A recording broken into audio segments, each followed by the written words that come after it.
Hello friends, स्वागत है आपका let's get success by Sonu sir के यूट्यूब चैनल पर। इस वीडियो में हम लोग जानेंगे रुक्मिणी प्रकाशन का जो बीपीएससी टीआरई 4.0 का जो वॉल्यूम 2 है, उस प्रैक्टिस सेट का जो प्रैक्टिस सेट 4 है, उसके जितने भी जीके जीएस यानी कि जनरल स्टडीज़ का जो क्वेश्चन है और उसके बुक का जो डिस्कशन है उसके बारे में जानेंगे। तो पहला क्वेश्चन है यानी कि 31 नंबर जो क्वेश्चन है, कहता है भारतीय संविधान में निम्नलिखित में से किस शब्द का उल्लेख नहीं है। तो किसका नहीं है? संघवाद का नहीं है।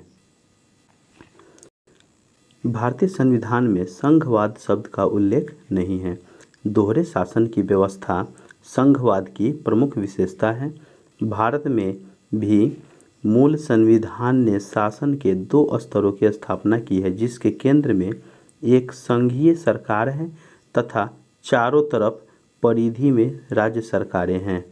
73वें एवं 74वें संविधान संशोधन अधिनियम 1992 के द्वारा क्रमशः पंचायती राज्य और नगरपालिका को भी शक्ति और अधिकार प्रदान किया गया है। संघवाद की प्रणाली को कनाडा के संविधान से लिया गया है।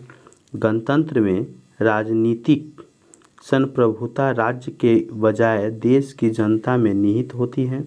धर्मनिरपेक्ष राज्य वह होता है जिसमें राज्य अधिकृत रूप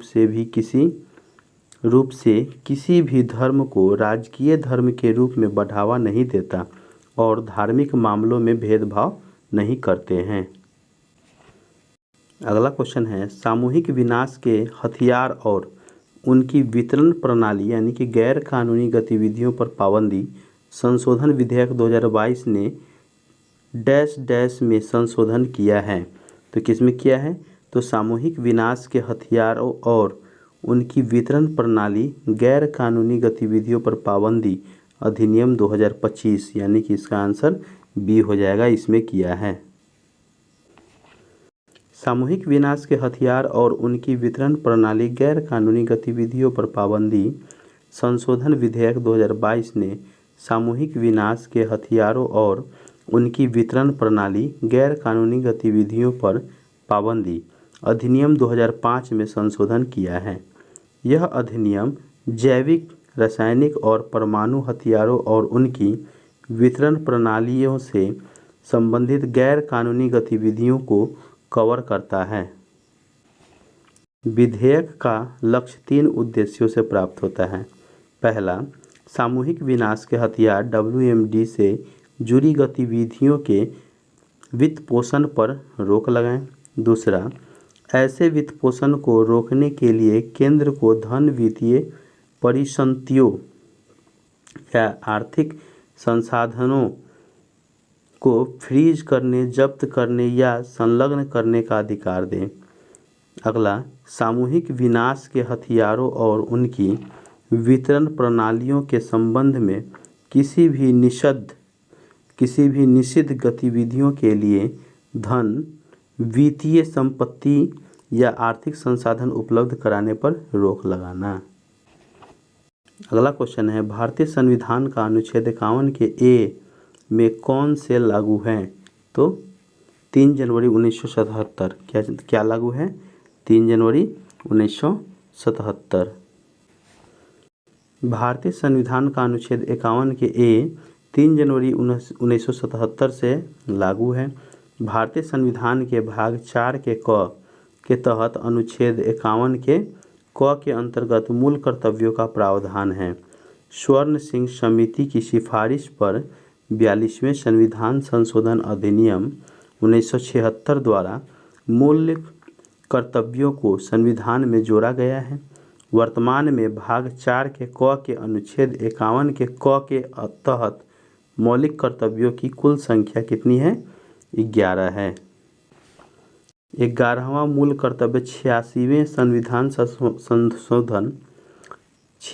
संविधान संशोधन अधिनियम 2002 द्वारा जोड़ा गया। मूल कर्तव्य को पूर्व सोवियत संघ से लिया गया है। मूल कर्तव्य को कहाँ? तो पूर्व सोवियत संघ से लिया गया हुआ है। मौलिक कर्तव्य को न्यायालय में वाद नहीं लाया जा सकता है। अगला प्रश्न है, भारतीय संविधान में राज्य के नीति निर्देशक सिद्धांतों के संबंध में निम्नलिखित में से कौन से कथन सही है? तो कौन से कथन सही है? तो संविधान की नवीन विशेषता के रूप में वर्णित है। इसका ऑप्शन सी आंसर सही हो जाएगा। भारतीय संविधान में राज्य के नीति निर्देशक सिद्धांतों के संबंध में कथन सही है कि संविधान की नवीन विशेषता के रूप में वर्णित है। इसे आयरलैंड के संविधान से लिया गया है। ये संविधान के भाग 4 में निर्दिष्ट है। राज्य के नीति निर्देशक तत्व अनुच्छेद 36 से लेकर अनुच्छेद 51 में निहित हैं। राज्य के नीति निर्देशक तत्व संविधान की प्रस्तावना में उद्धृत सामाजिक, आर्थिक और राजनीतिक न्याय तथा स्वतंत्रता, समानता और बंधुत्व की भावना पर आधारित है। राज्य के नीति निर्देशक तत्वों का उद्देश्य लोक कल्याणकारी राज्य की स्थापना करना है। संविधान का सामाजिक आर्थिक दर्शन भाग 4 को कहा जाता है। अगला प्रश्न है, भारतीय संविधान के किस अनुच्छेद में यह उल्लेख है कि कानून किसी भी मौलिक अधिकार के साथ असंगत या उनका अल्पीकरण करते हैं, वे ऐसी असंगति की सीमा तक शून्य होंगे? तो कौन सी? तो इसका अनुच्छेद 13 हो जाएगा। आंसर क्या हो जाएगा? अनुच्छेद 13। भारतीय संविधान के अनुच्छेद 13 में यह उल्लेख है कि जो कानून किसी भी मौलिक अधिकार के साथ असंगत हैं या उनका अल्पीकरण करते हैं, वे ऐसी असंगति की सीमा तक शून्य होगी। अनुच्छेद 13 के 1 के अनुसार संविधान के प्रारंभ से ठीक पहले भारत के राज्य क्षेत्र में प्रवृत्त सभी विधियां उस मात्रा तक शून्य होंगी जिस मात्रा तक वे भाग 3 के उपबंधों से असंगत हैं। अनुच्छेद 13 के 2 के अनुसार राज्य ऐसी कोई विधि नहीं बनाएगा जो भाग 3 द्वारा प्रदत्त अधिकारियों को समाप्त करती है या न्यून करती है, और इस खंड के उल्लंघन के कारण प्रत्येक विधि उल्लंघन की मात्रा तक शून्य होगी। अनुच्छेद 13 के अंतर्गत विधि के अंतर्गत विधायी अधिनियम को छोड़कर भारत के राज्य क्षेत्र के अंतर्गत विधि का बल रखने वाले किसी अध्यादेश, आदेश, उपविधि, नियम, विनियम, अधिसूचना, रूढ़ि या प्रथा को शामिल किया गया है। 24वें संविधान संशोधन अधिनियम 1971 के द्वारा अनुच्छेद 13 के 4 उपबंध जोड़ा गया है, जिसमें स्पष्ट किया गया था कि अनुच्छेद 13 के उपबंध अनुच्छेद 368 के अंतर्गत किए गए संविधान संशोधन पर लागू नहीं होंगे। केशवानंद भारती बनाम केरल राज्य 1973 ईस्वी के मामले द्वारा इस संशोधन को सीमित कर दिया गया है। अनुच्छेद 14 में कहा गया है कि राज्य भारत के राज्य क्षेत्र में किसी व्यक्ति को विधि के समक्ष समता से या विधियों के समान संरक्षण से वंचित नहीं करेगा। अनुच्छेद 15 में यह व्यवस्था दी गई है कि राज्य किसी नागरिक के प्रति केवल धर्म, मूल वंश, जाति, लिंग या जन्म स्थान को लेकर विभेद नहीं करेगा। अनुच्छेद 16 में यह राज्य के अधीन किसी पद पर नियोजन या नियुक्ति से संबंधित विषयों में सभी नागरिकों के लिए अवसर की सहायता होगी। अगला प्रश्न है, मानव विकास सूचकांक के संदर्भ में इनमें से कौन सा कथन गलत है? तो जन्म दर और मृत्यु दर मानव विकास सूचकांक के महत्वपूर्ण घटक हैं। ये आंसर हमारा गलत है। बाद बाकी ये दोनों सही है। मानव विकास सूचकांक के संदर्भ में जन्म दर और मृत्यु दर मानव विकास सूचकांक के महत्वपूर्ण कथन गलत है। महत्वपूर्ण घटक जो है ये गलत है। मानव विकास रिपोर्ट 3 संकेतों स्वास्थ्य, शिक्षा और जीवन स्तर को मिलाकर मापती है। स्वास्थ्य मानव स्वास्थ्य मानव विकास सूचकांक के जन्म के समय की जीवन प्रत्याशा द्वारा मापा जाता है और इसकी गणना न्यूनतम 20 साल और अधिकतम 83.57 साल के आधार पर की जाती है। जीवन स्तर घटक को GNI ग्रॉस नेशनल इनकम उत्पाद प्रति व्यक्ति अमेरिकी डॉलर में क्रय शक्ति तुल्यता PPP से मापा जाता है। मानव विकास सूचकांक के घटक शिक्षा को HDR 2010 से 2 संकेतकों से मापा जाता है। पढ़ाई के सालों का औसत 25 साल की उम्र के वयस्क के लिए है। पढ़ाई के संभावित साल स्कूल जाने की उम्र में बच्चों के लिए मानव विकास सूचकांक HDI का प्रतिपादन 1990 ईस्वी में United Nation Development Programme UNDP से जुड़े अर्थशास्त्री महबूब उल हक जो पाकिस्तान के, अमर्त्य सेन जो भारत के तथा उनके सहयोगियों ने किया। संयुक्त राष्ट्र द्वारा पहला मानव विकास सूचकांक 1990 ईस्वी में जारी किया गया था। प्रत्येक वर्ष इसे संयुक्त राष्ट्र विकास कार्यक्रम UNDP द्वारा प्रकाशित किया जाता है। अगला प्रश्न है, भारत के सबसे ऊंचे जलप्रपातों में से एक जोग जलप्रपात किस नदी का महाजलप्रपात है?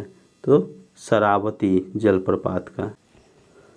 भारत के सबसे ऊंचे जलप्रपातों में से एक जोग जलप्रपात शरावती नदी का महाजलप्रपात है। यह कर्नाटक के शिमोगा जिले में स्थित है। इसकी ऊंचाई लगभग 253 मीटर यानी कि 829 फीट है। इसकी औसत चौड़ाई 472 मीटर है। जोग जलप्रपात का नाम बदलकर महात्मा गांधी जलप्रपात कर दिया गया है। अब जलप्रपात नदी, जलप्रपात और नदी के बारे में जानेंगे। तो धुआंधार, दुगधरा, कपिलधरा जलप्रपात कहाँ? नर्मदा नदी पर है। होगेनकल जलप्रपात कहाँ? कावेरी नदी पे है। दूधसागर जलप्रपात मांडवी नदी पे है। चुलिया जलप्रपात चंबल नदी पर है। और डुडुमा जलप्रपात क्या है? मच्छकुंड नदी पर है। भारत के किस शहर को उसके ऑटोमोबाइल उद्योग के कारण डेट्रॉइट ऑफ इंडिया कहा जाता है? तो चेन्नई को। किसको? चेन्नई को कहा जाता है। भारत के चेन्नई शहर को उसके ऑटोमोबाइल उद्योग के कारण डेट्रॉइट ऑफ इंडिया कहा जाता है। ऑटोमोबाइल उद्योग में यात्री वाहन, वाणिज्यिक वाहन, तिपहिया, दोपहिया और क्वाड्रीसाइकिल सहित प्रायः सभी ऑटोमोबाइल वाहन शामिल हैं। भारत के चेन्नई शहर को उसके ऑटोमोबाइल उद्योग के कारण डेट्रॉइट ऑफ इंडिया कहा जाता है। ऑटोमोबाइल उद्योग में यात्री वाहन, वाणिज्यिक वाहन, तिपहिया, दोपहिया और क्वाड्रीसाइकिल सहित प्रायः सभी ऑटोमोबाइल वाहन शामिल हैं। विश्व में दुपहिया वाहन बनाने में भारत का प्रथम स्थान है। साथ ही सबसे अधिक ट्रैक्टर भी भारत में ही बनाए जाते हैं। उपनाम और शहर। भारत का कॉर्टोनोपोलिस किस शहर में है? मुंबई में। भारत का मैनचेस्टर अहमदाबाद को कहते हैं। पूर्व का बोस्टन अहमदाबाद को कहते हैं। दक्षिण भारत का मैनचेस्टर कोयम्बटूर। उत्तर भारत का मैनचेस्टर कानपुर। भारत की पिट्सबर्ग जमशेदपुर। अगला क्वेश्चन है, अंतः उष्णकटिबंधीय अभिसरण क्षेत्र ITCZ क्या है? तो विषुवत पर स्थित एक निम्न वायु दाब वाला क्षेत्र है।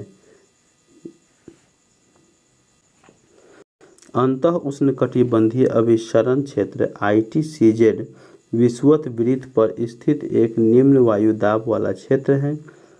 विषुवत पर स्थित अंतः उष्णकटिबंधीय अभिसरण क्षेत्र के एक निम्न वायु दाब वाला क्षेत्र है। इस क्षेत्र में व्यापारिक पवनें मिलती हैं।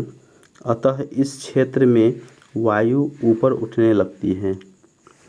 जुलाई के महीने में ITCZ 20 डिग्री से 25 डिग्री उत्तर अक्षांश के आसपास गंगा के मैदान में स्थित हो जाता है। इसे कभी कभी मानसूनी गर्त भी कहते हैं। यह मानसूनी गर्त उत्तर और उत्तर पश्चिमी भारत पर तापीय निम्न वायु दाब के विकास को प्रोत्साहित करता है।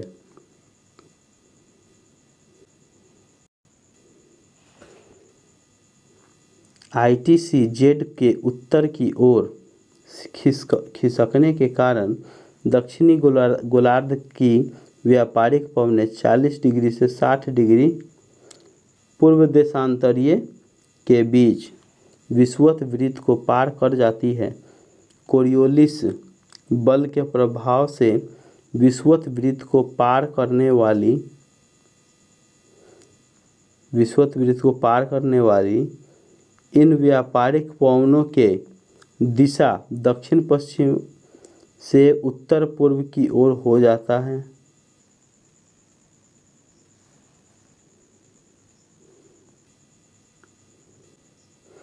यही दक्षिणी पश्चिम मानसून है। शीत ऋतु में ITCZ दक्षिण की ओर खिसक जाता है।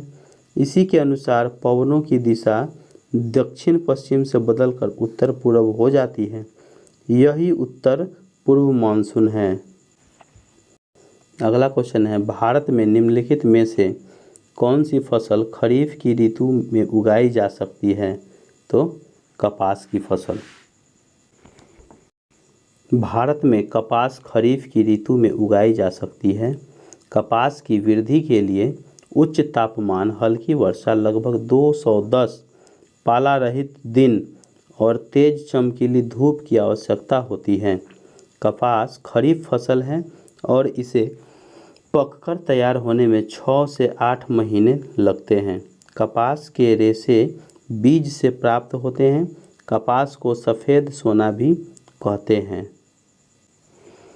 खरीफ के अंतर्गत फसलों को जून से जुलाई तक बोया जाता है तथा अक्टूबर नवंबर में कटाई की जाती है। ये वर्षा काल की फसलें होती हैं।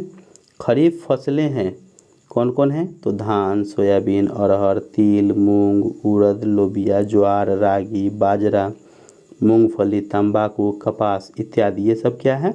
खरीफ फसलें हैं। रबी की फसलों को अक्टूबर नवंबर तक बोया जाता है और मार्च अप्रैल तक काटा जाता है। ये शीतकाल की फसलें होती हैं। रबी फसलें कौन कौन हैं? तो गेहूँ, जौ, मटर, चना, सरसों, आलू, मसूर, अलसी, राई इत्यादि। ये सब क्या हैं? ये सब रबी फसल हैं। अगला प्रश्न है, किसने ब्रिटिश सरकार के प्रशासनिक कार्यों को सरल बनाने के लिए भारत में शिक्षा के माध्यम के रूप में अंग्रेजी का आरंभ किया है? तो विलियम बेंटिक ने किया है। विलियम बेंटिक ब्रिटिश सरकार के प्रशासनिक कार्यों को सरल बनाने के लिए भारत में शिक्षा के माध्यम के रूप में अंग्रेजी का प्रारंभ किया है। लॉर्ड विलियम बेंटिक भारत में अंग्रेजी शिक्षा को लागू किया 7 मार्च 1835 ईस्वी को।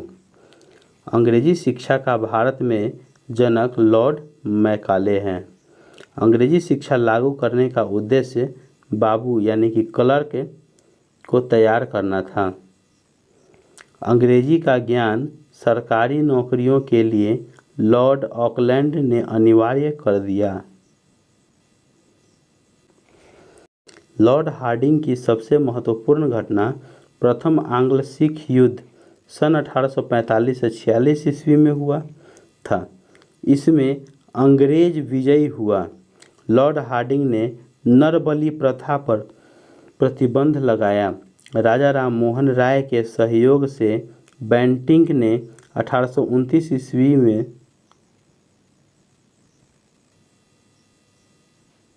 सती प्रथा को समाप्त कर दिया। लॉर्ड विलियम बेंटिंक ने शिशु बालिका हत्या पर भी प्रतिबंध लगा दिया। अगला क्वेश्चन है, जहाँ केवल कायरता और हिंसा के बीच चुनाव करना हो वहाँ मैं चाहूँगा कि अपनी बेइज्जती को असहाय नज़रों से देखते रहने के बदले भारत अपनी प्रतिष्ठा की रक्षा करने के लिए हथियारों का सहारा ले।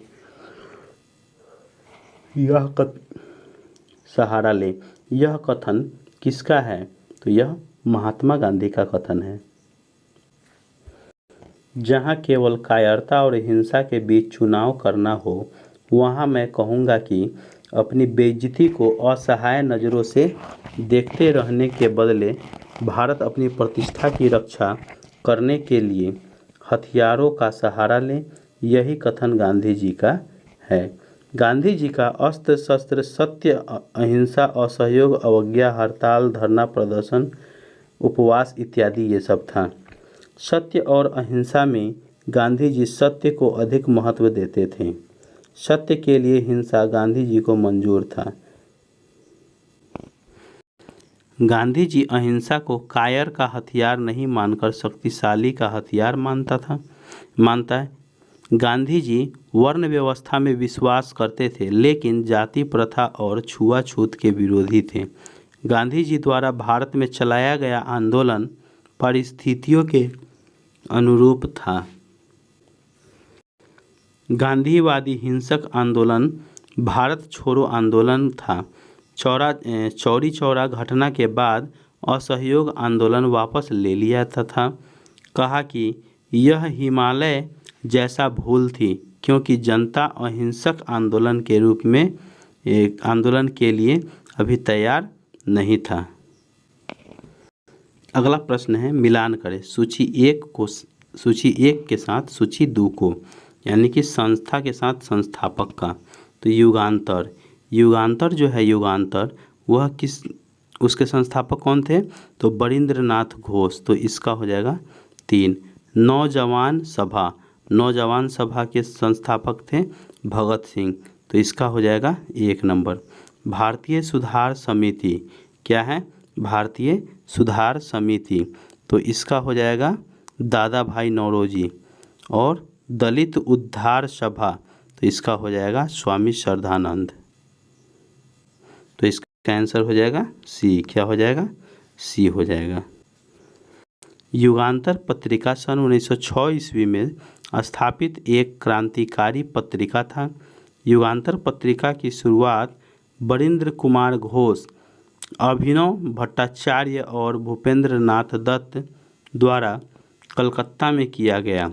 ब्रिटिश सरकार द्वारा युगांतर पर सन 1908 ईस्वी में प्रतिबंध लगा दिया था। नौजवान सभा की स्थापना सन 1926 ईस्वी में भगत सिंह, छबीलदास और यशपाल ने किया था। भारत सुधार समिति की स्थापना सन 1887 ईस्वी में दादा भाई नौरोजी ने किया था। डॉक्टर भीमराव अंबेडकर ने सन 1922 ईस्वी में कहा था कि श्रद्धानंद अछूतों के महानतम और सबसे सच्चे हितैषी हैं।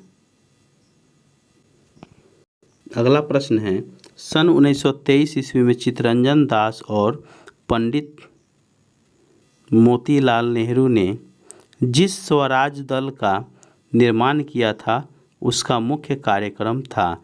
तो उसका मुख्य कार्यक्रम क्या था? तो चुनाव जीतकर विधानमंडलों में जाकर सरकार का विरोध करने का कार्यक्रम था। सन 1923 ईस्वी में चित्तरंजन दास और पंडित मोतीलाल नेहरू ने स्वराज दल का निर्माण किया। इसका मुख्य कार्यक्रम चुनाव जीतकर विधानमंडलों में जाकर सरकार का विरोध करना था। गांधी जी के ढूल-मूल तरीकों से दुखी होकर सन 1923 ईस्वी में चित्तरंजन दास एवं मोतीलाल नेहरू ने सुझाव दिया कि विधान परिषद का बहिष्कार करने के बदले उनमें प्रवेश कर असहयोग आंदोलन चलाया जाए। सन 1923 ईस्वी को चित्तरंजन दास ने मोतीलाल नेहरू, विट्ठल भाई पटेल, मदन मोहन मालवीय और जयकर के साथ मिलकर इलाहाबाद में स्वराज पार्टी की स्थापना की, जिसके प्रथम अध्यक्ष चित्तरंजन दास और सचिव मोतीलाल नेहरू थे। भारत शासन अधिनियम 1919 ईस्वी पर कांग्रेस में दो गुट बन गया, अपरिवर्तनवादी और परिवर्तनवादी। दोनों गुट कौन कौन? तो अपरिवर्तनवादी और दूसरा परिवर्तनवादी। अपरिवर्तनवादी में चक्रवर्ती राजगोपालाचारी, वल्लभ भाई पटेल, डॉक्टर राजेंद्र प्रसाद इत्यादि महत्वपूर्ण थे। अपरिवर्तनवादी चुनाव में भाग लेने का विरोधी थे। परिवर्तनवादी का मानना था कि चुनाव में भाग लेकर सदन के अंदर प्रवेश ब्रिटिश सरकार का वैधानिक तरीका से विरोध किया जाए। नवंबर 1923 ईस्वी के चुनाव में सेंट्रल लेजिस्लेटिव असेंबली के चुनाव में स्वराज पार्टी बंगाल में सबसे बड़ी पार्टी बनकर उभरी और मध्य प्रदेश में बहुमत प्राप्त हुए।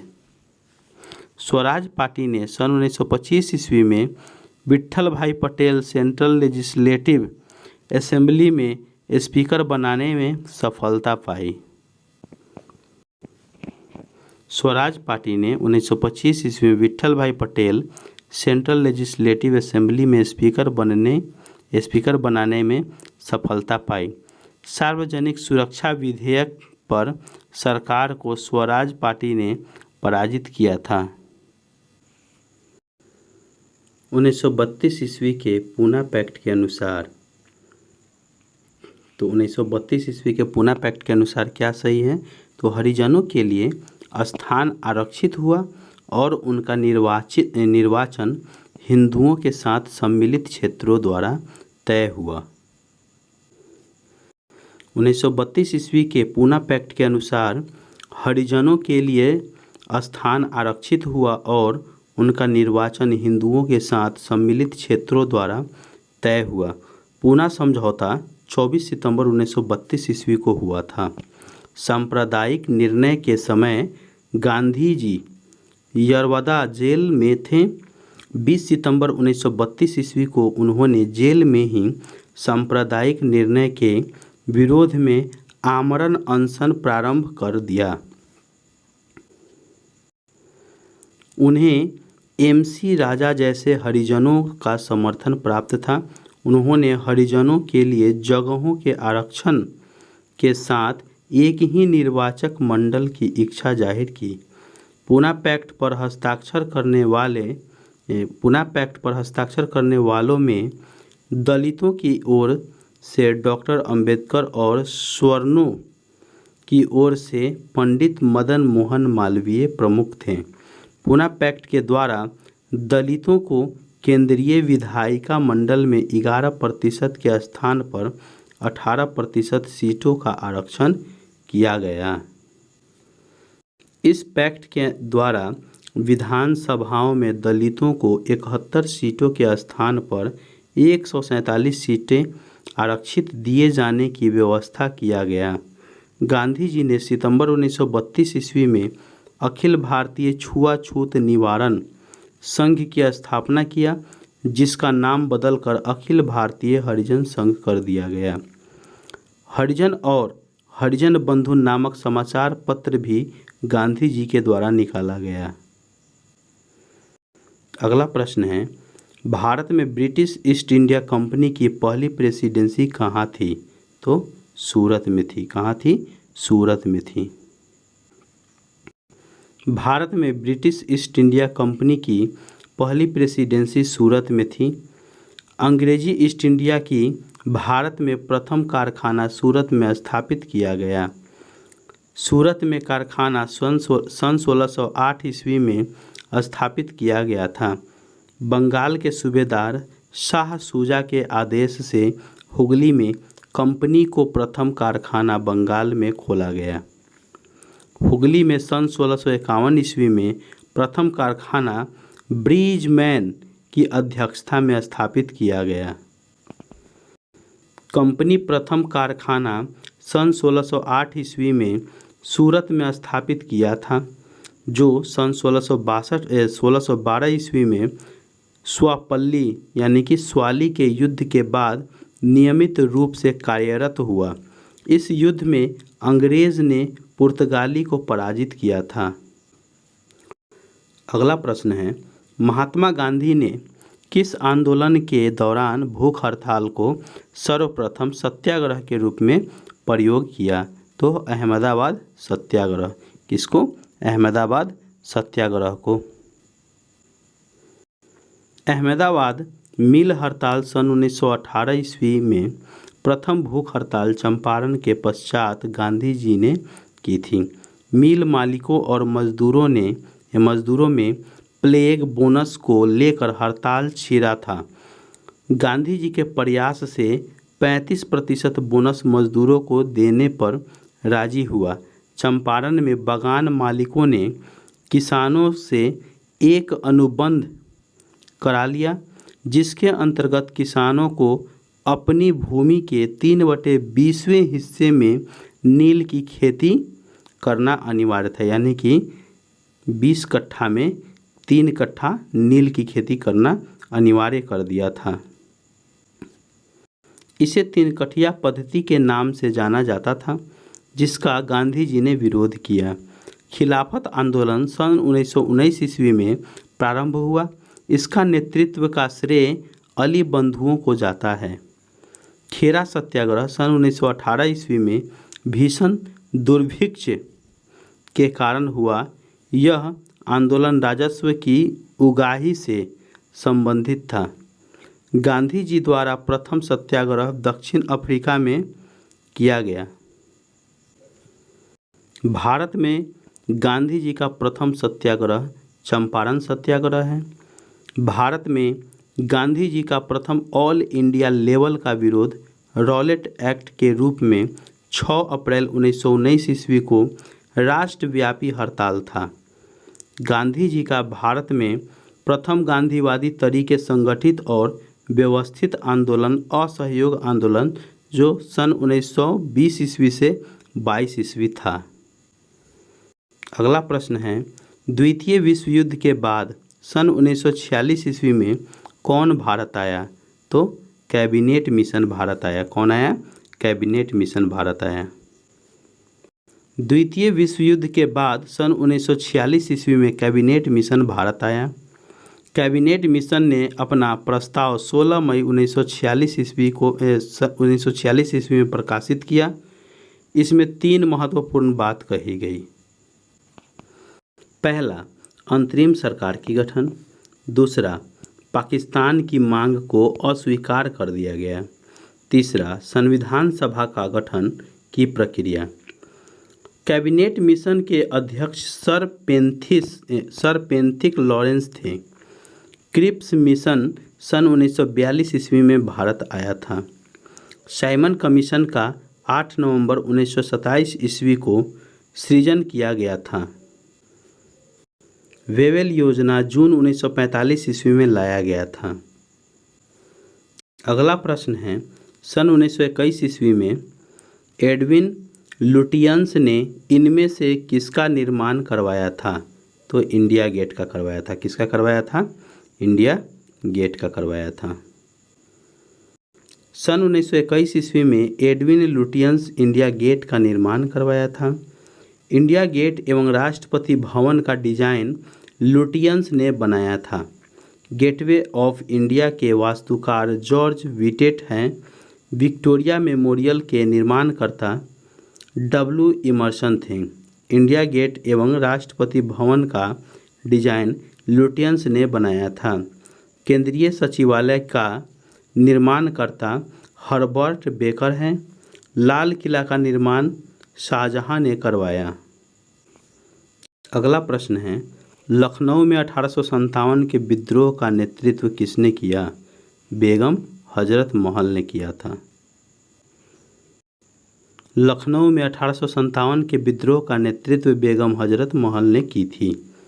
बेगम हजरत महल का नाम मुहम्मदी खातून थी। बेगम हजरत महल का मकबरा जामा मस्जिद घंटा घर के पास काठमांडू के मध्य भाग में स्थित है। 1857 के क्रांति का केंद्र और उसके नेतृत्वकर्ता कौन? उसके नेतृत्वकर्ता दिल्ली से कौन थे? बहादुर शाह जफर, वक्त का जो सैन्य नेतृत्व। कानपुर से नाना साहब, तात्या टोपे। नाना साहब को धोंडू पंत और तात्या टोपे को सैन्य नेतृत्व का काम किए थे। झांसी से रानी लक्ष्मीबाई, इलाहाबाद से लियाकत अली थे, जगदीशपुर से कुंवर सिंह, बरेली से खान बहादुर खां और फैजाबाद से मौलवी अहमद उल्ला, फतेहपुर से अजीमुल्ला। तात्या टोपे का वास्तविक नाम रामचंद्र पांडुरंगा था। अगला प्रश्न है, बिहार के निम्नलिखित जिलों में से कौन सा जिला नेपाल के साथ सीमा साझा नहीं करती है? तो कौन सा नहीं करती है? तो पूर्णिया नहीं करती है। बिहार से पूर्णिया जिला नेपाल के साथ सीमा साझा नहीं करता है। नेपाल और भारत के बीच सन 1751 किलोमीटर, कितना? नेपाल और भारत के बीच 1751 किलोमीटर लंबी सीमा है। नेपाल का सीमा भारत के उत्तराखंड, उत्तर प्रदेश, बिहार, पश्चिम बंगाल और सिक्किम राज्यों से जुड़ा हुआ है। बिहार नेपाल के साथ 729 किलोमीटर लंबी अंतर्राष्ट्रीय सीमा रेखा साझा करता है। नेपाल के साथ बिहार के 7 जिले किशनगंज, अररिया, सुपौल, मधुबनी, सीतामढ़ी, पूर्वी चंपारण और पश्चिमी चंपारण सीमा रेखा साझा करते हैं। बिहार की सीमा रेखा बिहार के पूर्व में पश्चिम बंगाल स्थित है, जिससे स्पर्श करने वाले बिहार के 3 जिले किशनगंज, पूर्णिया एवं कटिहार हैं। बिहार के पश्चिम में उत्तर प्रदेश स्थित है, जिससे स्पर्श करने वाले बिहार के सबसे अधिक 8 जिले रोहतास, कैमूर, बक्सर, भोजपुर, सारण, सिवान, गोपालगंज और पश्चिमी चंपारण हैं। बिहार के दक्षिण में झारखंड स्थित है, जिससे स्पर्श करने वाले बिहार के 8 जिले भागलपुर, बांका, जमुई, नवादा, गया, कटिहार, औरंगाबाद और रोहतास है। बिहार के सभी 38 जिलों में क्षेत्रफल की दृष्टि से सबसे बड़ा जिला पश्चिमी चंपारण तथा सबसे छोटा जिला शेखपुरा है। बिहार की पश्चिम में कैमूर जिले हैं। कैमूर जिले से प्रारंभ होकर पूरब में किशनगंज तक विस्तृत होती है। संपूर्ण राज्य कर्क रेखा के उत्तर में स्थित है। अगला प्रश्न है, बिहार में 1937 में गठित प्रथम भारतीय मंत्रिमंडल का सर्वप्रथम नेतृत्व किसने किया? तो मोहम्मद यूनुस ने किया। बिहार में वर्ष 1937 में गठित प्रथम बिहार मंत्रिमंडल का सर्वप्रथम नेतृत्व मोहम्मद यूनुस ने किया था। 1935 ईस्वी में ब्रिटिश पार्लियामेंट ने गवर्नमेंट ऑफ इंडिया एक्ट पारित किया। बिहार का प्रथम प्रधानमंत्री पद पर मोहम्मद यूनुस 1 अप्रैल 1937 ईस्वी से 19 जुलाई 1937 ईस्वी तक पद पर रहे थे। 20 जुलाई 1937 ईस्वी को श्री कृष्ण सिंह ने कांग्रेसी मंत्रिमंडल का नेतृत्व किया। अगला प्रश्न है, आधुनिक बिहार का निर्माता किसे कहा जाता है? तो सच्चिदानंद सिन्हा को कहा जाता है। आधुनिक बिहार का निर्माता सच्चिदानंद सिन्हा को माना जाता है। सच्चिदानंद सिन्हा भारत के प्रसिद्ध शिक्षाविद, अधिवक्ता तथा पत्रकार थे। वे भारत के संविधान सभा के प्रथम अध्यक्ष थे।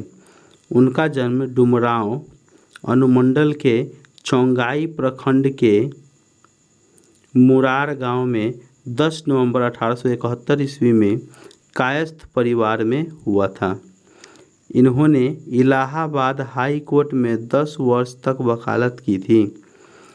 इन्होंने इंडियन पीपुल्स एवं हिंदुस्तान रिव्यू नामक समाचार पत्र का संपादन भी किया। अगला प्रश्न है, अंत्योदय कार्यक्रम सर्वप्रथम किस राज्य में शुरू किया गया? तो राजस्थान में किया गया। किस में किया गया? राजस्थान में किया गया। अंत्योदय कार्यक्रम सर्वप्रथम राजस्थान राज्य में शुरू किया गया था। यह योजना राजस्थान में सन 1977 में लागू किया गया था। गरीबों के लिए संचालित यह योजना सर्वप्रथम राजस्थान राज्य में शुरू किया गया था। राजस्थान में इस योजना के लागू होने के समय तत्कालीन मुख्यमंत्री राजस्थान का भैरों सिंह शेखावत थे। भारत सरकार अंत्योदय कार्यक्रम की शुरुआत वर्ष 2000 ईस्वी में की गई। अगला प्रश्न है, जनगणना 2011 के अनुसार बिहार में साक्षरता दर यानी कि कुल व्यक्ति है कितना? तो उपयुक्त में से कोई नहीं होगा। इसका आंसर क्या हो जाएगा? उपयुक्त में से कोई नहीं। जनगणना 2011 के अनुसार बिहार में साक्षरता दर कुल व्यक्ति उपयुक्त में से कोई नहीं है। जनगणना 2011 के अनुसार बिहार में साक्षरता दर 61.80% है। 2011 के जनगणना के अनुसार भारत का साक्षरता दर 4.04% है। इसमें पुरुषों की साक्षरता दर 71.2% है, जबकि महिलाओं की साक्षरता दर 51.5% है।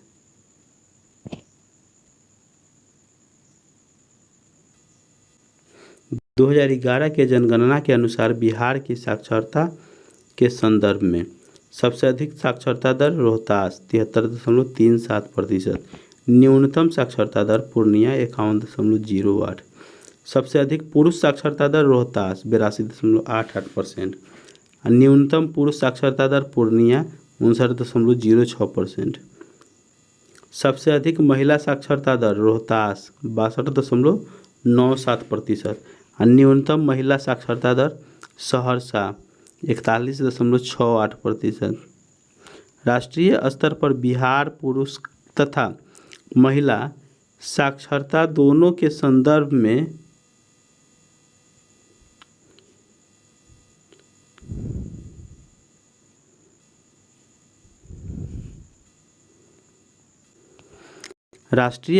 बिहार पुरुष तथा महिला साक्षरता दोनों के संदर्भ में सबसे निचले पायदान पर है।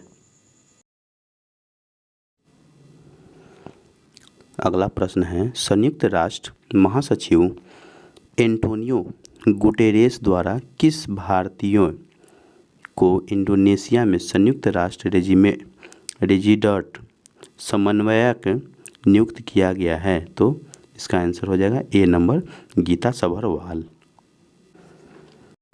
संयुक्त राष्ट्र महासचिव एंटोनियो गुटेरेस द्वारा गीता सभरवाल को इंडोनेशिया में संयुक्त राष्ट्र रेजिडेंट समन्वयक नियुक्त किया है। अगला प्रश्न है, किसे अंतर्राष्ट्रीय ओलंपिक समिति द्वारा ओलंपिक ऑर्डर से सम्मानित किया गया है? तो अभिनव बिंद्रा को अंतर्राष्ट्रीय ओलंपिक समिति द्वारा ओलंपिक ऑर्डर से सम्मानित किया गया है। अभिनव बिंद्रा ओलंपिक में व्यक्तिगत स्वर्ण उत्तीर्ण जीतने वाले पहले भारतीय हैं। इन्होंने वर्ष 2008 में बीजिंग ओलंपिक में पुरुषों की 10 मीटर एयर राइफल स्पर्धा में स्वर्ण पदक जीता था। वर्तमान में भारतीय ओलंपिक संघ के अध्यक्ष पीटी उषा हैं। भारतीय ओलंपिक संघ के सीईओ रघुराम अय्यर हैं।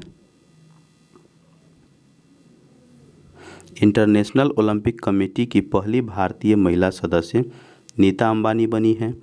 अंतर्राष्ट्रीय ओलंपिक समिति के अध्यक्ष थॉमस बाच हैं। विनेश फोगाट को 50 किलोग्राम वर्ग में 100 ग्राम अधिक वजन होने के कारण फाइनल में खेलने के लिए अयोग्य घोषित किया गया और अमेरिकी पहलवान सारा हिल्फेब्रांट को स्वर्ण पदक दिया गया। विनेश फोगाट क्यूबा की पहलवान यूसनेलिस गुजमान को हराकर फाइनल में पहुंची थी। अगला प्रश्न है, हाल ही में चिथिराई महोत्सव का आयोजन कहाँ किया गया? तो तमिलनाडु में किया गया। देखिए, लोक नृत्य और उससे संबंधित राज्य, झूमर नृत्य असम में, खर्ची पूजा त्रिपुरा में, वाचुआ महोत्सव असम में, थिपुसु महोत्सव तमिलनाडु में, खजुराहो नृत्य महोत्सव मध्य प्रदेश में, गोटीपुआ नृत्य उड़ीसा में। इन सभी जगहों पर ये सब नृत्य किया जाता है और महोत्सव मनाया जाता है। अगला प्रश्न है, विश्व पृथ्वी दिवस 2024 किस थीम विषय के साथ मनाया गया है? तो किसके साथ मनाया गया है? तो ये ग्रह बनाम प्लास्टिक के साथ मनाया गया है। विश्व पृथ्वी दिवस 2024 थीम विषय ग्रह बनाम प्लास्टिक के साथ मनाया गया है। हर साल पृथ्वी दिवस 22 अप्रैल को मनाया जाता है। शांति के लिए जल थीम विषय यानी कि वाटर फॉर पीस थीम विषय के साथ विश्व जल दिवस 22 मार्च 2024 को मनाया गया है। विश्व पर्यावरण दिवस 2024 की थीम भूमि बहाली, मरुस्थलीकरण और सूखा लचीलापन पर केंद्रित होगी। 5 जून को विश्व पर्यावरण दिवस मनाया जाता है। केंद्रीय पर्यावरण, वन और जलवायु परिवर्तन मंत्री भूपेंद्र यादव ने किसके साथ में आइडियाज़ फॉर लाइफ पहल की शुरुआत की है? तो IIT दिल्ली के साथ। किसके साथ? IIT दिल्ली के साथ। केंद्रीय पर्यावरण, वन और जलवायु परिवर्तन मंत्री भूपेंद्र यादव ने IIT दिल्ली के साथ में आइडियाज़ फॉर लाइफ पहल की शुरुआत की है। IIT जोधपुर में रोग ट्रैकिंग के लिए नैनो सेंसर का अनावरण किया गया है। IIT गुवाहाटी ने भारत का सबसे बड़ा ड्रोन पायलट प्रशिक्षण संगठन शुरू किया गया है। IIT गुवाहाटी ने एडवांस नैनो सेंसिंग टेक्नोलॉजी के उपयोग के लिए स्वास्थ्य परियोजना शुरू की है। IIT पटना के सहयोग से बिहार राज्य ने आपदा चेतावनी डिवाइस नीतीश को लॉन्च किया है, जिसका उद्देश्य आकाशीय बिजली गिरने या बाढ़ आने से आधे घंटे पहले अपने उपयोगकर्ताओं को अलर्ट देना है। अगला प्रश्न है, निम्नलिखित में से कौन सी गैस वैश्विक तापन में योगदान देती है? तो कौन सी देती है? तो जलवाष्प भी देती है, नाइट्रस ऑक्साइड भी देती है, मीथेन भी देता है और HFCS भी देता है। तो इसका आंसर हो जाएगा डी, उपयुक्त में से एक से अधिक। वैश्विक तापन में जलवाष्प, नाइट्रस ऑक्साइड, मीथेन एवं HFCS महत्वपूर्ण भूमिका निभाता है। ये सभी ग्रीन हाउस गैसें हैं। प्रमुख ग्रीन हाउस गैसें CO2, CH4, N2O, O3, CFC एवं SF6, ये सब क्या हैं? तो ये सब ग्रीन हाउस गैसें हैं। स्वरूप के आधार पर प्रदूषक 2 प्रकार के होते हैं। पहला प्रदूषक यानी कि प्राथमिक प्रदूषक, जो प्रदूषक अपने मूल स्वरूप में ही रहकर प्रदूषण फैलाते हैं, प्राथमिक प्रदूषक कहलाते हैं। जैसे CO2, CO, SO2, NH3, NOx, PM2.5, PM10 इत्यादि, ये सब क्या है? प्राथमिक प्रदूषक हैं। ये सब प्रदूषक प्राथमिक प्रदूषक इसलिए कहलाते हैं क्योंकि ये मूल स्वरूप में ही रह करके प्रदूषण फैलाते हैं। दूसरा है द्वितीयक प्रदूषक। प्राथमिक प्रदूषकों की वातावरणीय पदार्थों से अंतःक्रिया से उत्पन्न प्रदूषक द्वितीयक प्रदूषक कहलाते हैं। जैसे पैन, O3, SO3, H2SO4 इत्यादि। विभिन्न वायु प्रदूषकों के प्रभाव निम्नलिखित हैं। कार्बन मोनोऑक्साइड यानी कि CO, इसे दम घोंटू गैस भी कहते हैं। कार्बन मोनोऑक्साइड की हीमोग्लोबिन में घुलने की क्षमता सबसे अधिक होती है। नाइट्रोजन के ऑक्साइड NOx, नाइट्रोजन के ऑक्साइड नाइट्रिक अम्ल का निर्माण करते हैं, जो वर्षा के पानी के साथ धरातल पर अम्ल वर्षा के रूप में आता है। सल्फर के ऑक्साइड SOx। सल्फर डाइऑक्साइड वायु प्रदूषण का द्वितीय सबसे अधिक महत्वपूर्ण प्रदूषक है, जो SO2 को क्रैकिंग गैस भी कहते हैं। क्लोरोफ्लोरोकार्बन CFC के उत्सर्जन एवं उनके वायुमंडल में पहुंचने के कारण समताप मंडलीय ओजोन गैस परत का क्षय प्रारंभ हो जाता है। कार्बन डाइऑक्साइड CO2 वायुमंडल में CO2 के सांद्रण में वृद्धि होने से हरित गृह प्रभाव में वृद्धि होती है और वैश्विक ताप में CO2 का लगभग 60% योगदान होता है। मीथेन CH4 हरित गृह प्रभाव में मीथेन का लगभग 20% योगदान होता है। अगला प्रश्न है, निम्न में तृतीयक उपभोक्ता का उदाहरण कौन है? तो बाज है। कौन सा है? बाज। तृतीयक उपभोक्ता बाज है। शाकाहारी प्राथमिक स्तर के उपभोक्ता हैं। मांसाहारी जंतु द्वितीयक तथा तृतीयक स्तर के उपभोक्ता होते हैं। जीवाणु तथा कवक अपघटक होते हैं। प्राथमिक उत्पादक जैसे हरे पौधे प्रथम, द्वितीय, तृतीय श्रेणी के उपभोक्ता एवं अपघटनकर्ता जैसे में कवक एवं जीवाणु आपस में मिलकर खाद्य श्रृंखला का निर्माण करते हैं। एक तालाब में पारिस्थितिक तंत्र में खाद्य श्रृंखला के जीवधारियों का क्रम निम्नलिखित है। उत्पादक प्रथम श्रेणी के उपभोक्ता, फिर द्वितीय श्रेणी के उपभोक्ता, फिर तृतीय श्रेणी के उपभोक्ता। तृतीय श्रेणी के उपभोक्ता उच्च मांसाहारी वाले होते हैं, जैसे शैवाल, जलीय पिस्सू, छोटी मछली, फिर बड़ी मछली, बगुला, बत्तख, सारस, ये सब। दूसरा हरे पौधे, फिर उसको कीड़े मकोड़े खाते हैं, फिर कीड़े मकोड़े को मेढक खाते हैं, मेढक को सांप खाते हैं, सांप को बगुला या सारस खाता है। अगला प्रश्न है, वायुमंडल के उच्चतर स्तरों पर मौजूद ओजोन किसका उत्पाद है? तो ऑक्सीजन पर परावैंगनी यानी कि UV विकिरण के प्रभाव का। इसका आंसर A हो जाएगा। वायुमंडल के उच्चतर स्तरों पर मौजूद ओजोन यानी कि O3 ऑक्सीजन पर परावैंगनी यानी कि UV विकिरण के प्रभाव का उत्पाद है। समताप मंडली के ऊपर की परत, तो ऊपर की परत कैसी होती है? तो O2 और 2O, फिर O2 प्लस O यानी कि ऑक्सीजन प्लस एक और ऑक्सीजन, सब मिला करके 3 ऑक्सीजन, यानी कि यहाँ 2 ऑक्सीजन और यहाँ 1 ऑक्सीजन, तो 2 और 1 3, तो यहाँ O3 यानी कि 3 ऑक्सीजन हो गया। ओजोन परत सूर्य से आने वाली पराबैंगनी विकिरणों का अवशोषण करता है। ओजोन की सांद्रता को मापने की इकाई डॉप्सन है। 100 डॉप्सन बराबर 1 मिमी होता है। ओजोन परत को सबसे अधिक नुकसान क्लोरोफ्लोरोकार्बन यानी कि CFC करता है। क्लोरोफ्लोरोकार्बन का रासायनिक सूत्र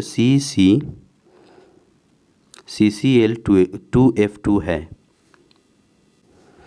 ऐसे पदार्थ जो ओजोन की परत को कम हानि पहुंचाते हैं उन्हें ओजोन मैत्री कारक पदार्थ कहते हैं। ओजोन परत की खोज चार्ल्स फैब्री एवं हेनरी ब्यूसन ने किया था। अगला प्रश्न है, जीवन का रासायनिक विकास सिद्धांत किसने दिया? तो ओपेरिन का। किसका है सिद्धांत? ओपेरिन का है। जीवन का रासायनिक विकास सिद्धांत ओपेरिन का है। ओपेरॉन सिद्धांत जैकब एवं मोनोड ने सन 1961 ईस्वी में दिया था। ओपेरॉन जीवाणुओं के DNA जीन्स के समूह होते हैं। इस सिद्धांत के अनुसार कुछ जीन जैव रासायनिक स्तर पर संप्रेरण या सक्रियण या निष्क्रियण की प्रक्रिया द्वारा नियंत्रण होते हैं। विकासवाद का सिद्धांत चार्ल्स डार्विन ने दिया था।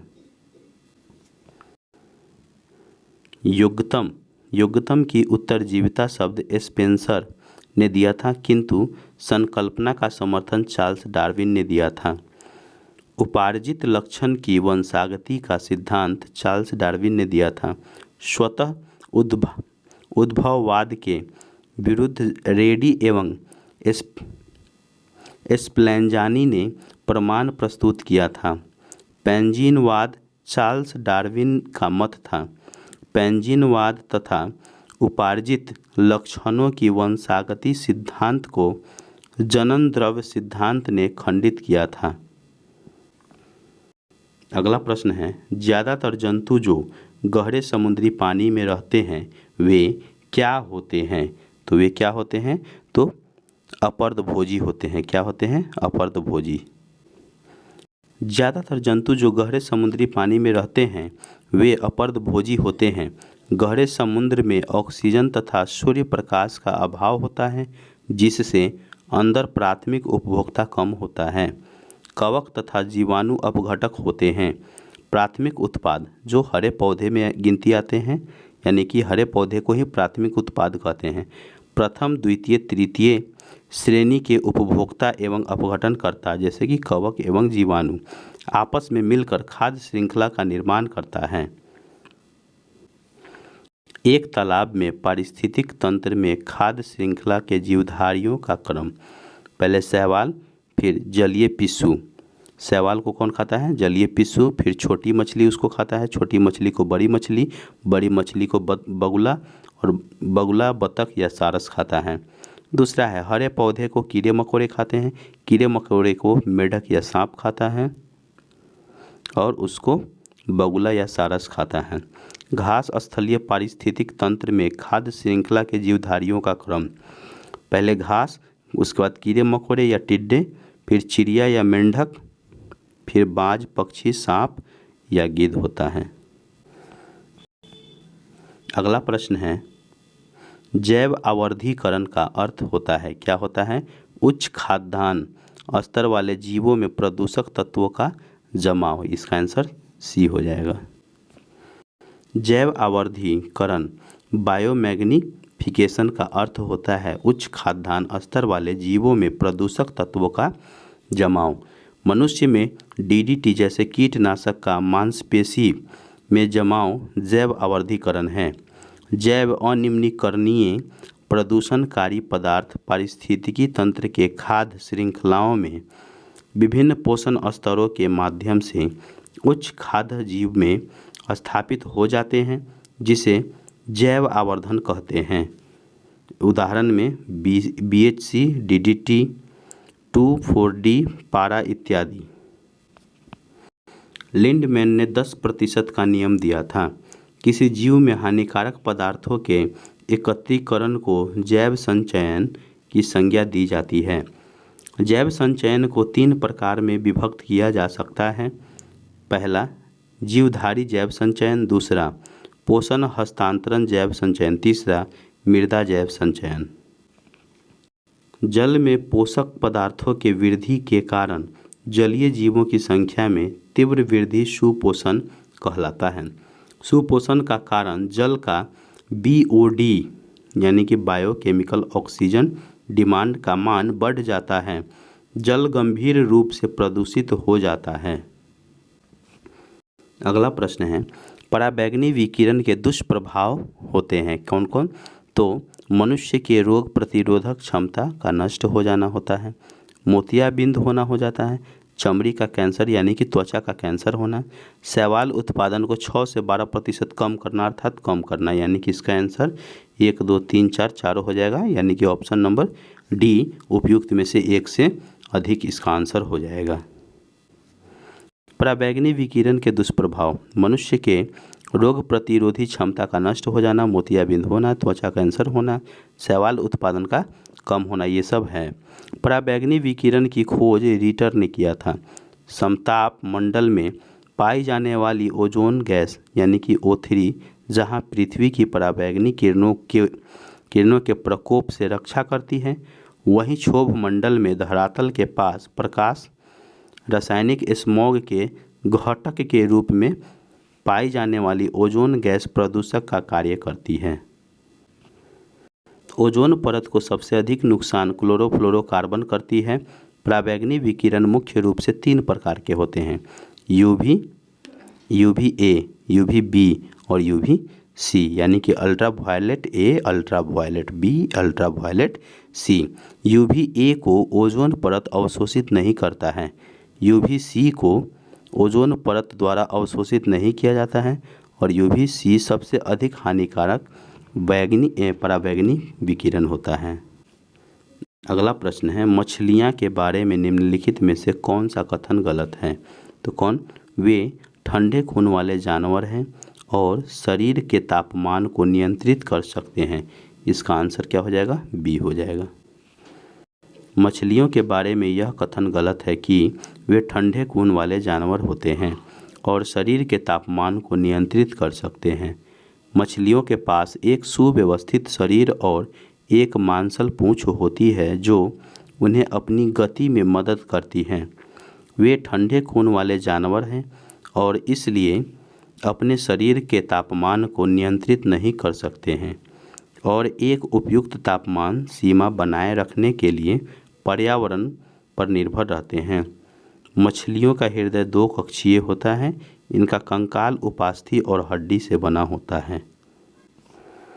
निम्न में से कौन दृश्य क्षेत्र की समग्र चित्र निर्मित करता है? तो क्षौर। कौन करता है? क्षौर करता है। क्षौरें दृश्य क्षेत्र का समग्र चित्र निर्मित करती हैं। मानव रेटिना में 2 प्रकार के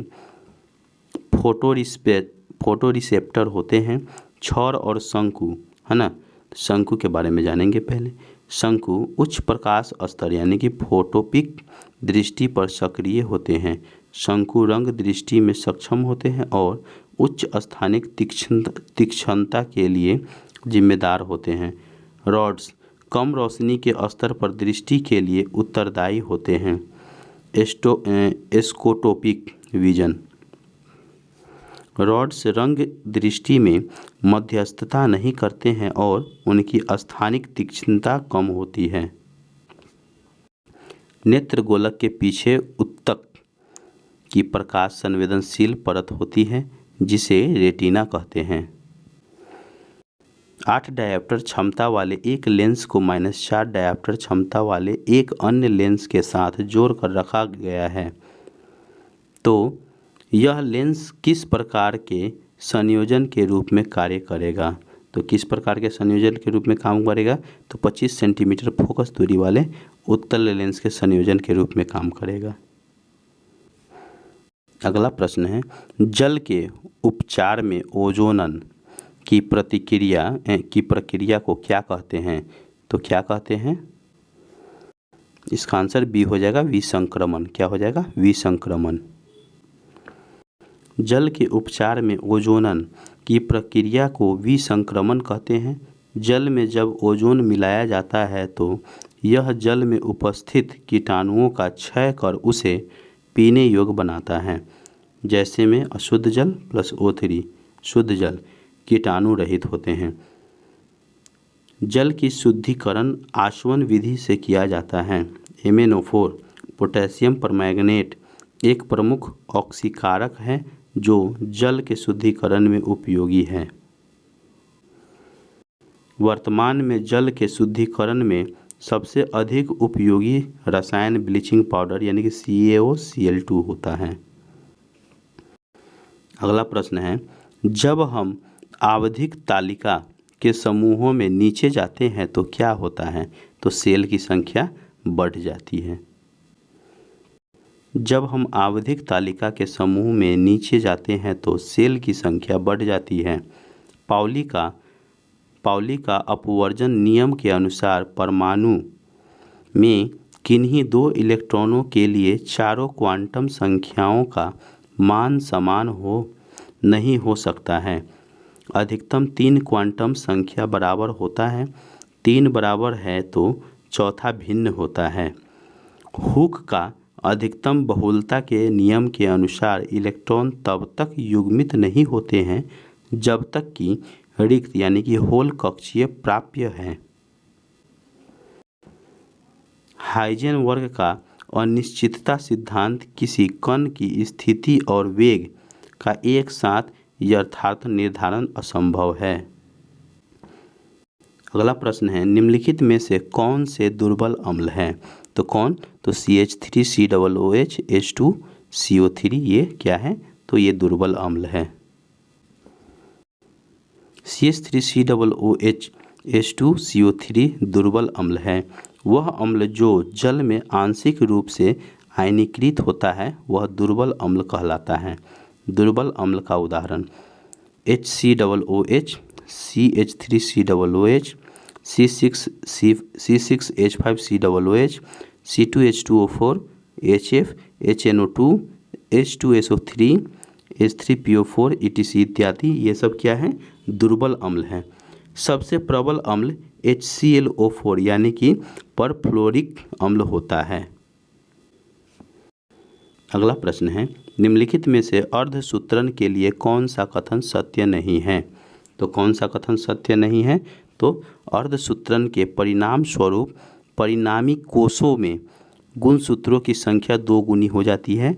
ये कथन सत्य नहीं है, तो इसका आंसर ये हो जाएगा। लेकिन सही जो होगा, सत्य जो होगा, अर्धसूत्रण 2 चरणों में होता है।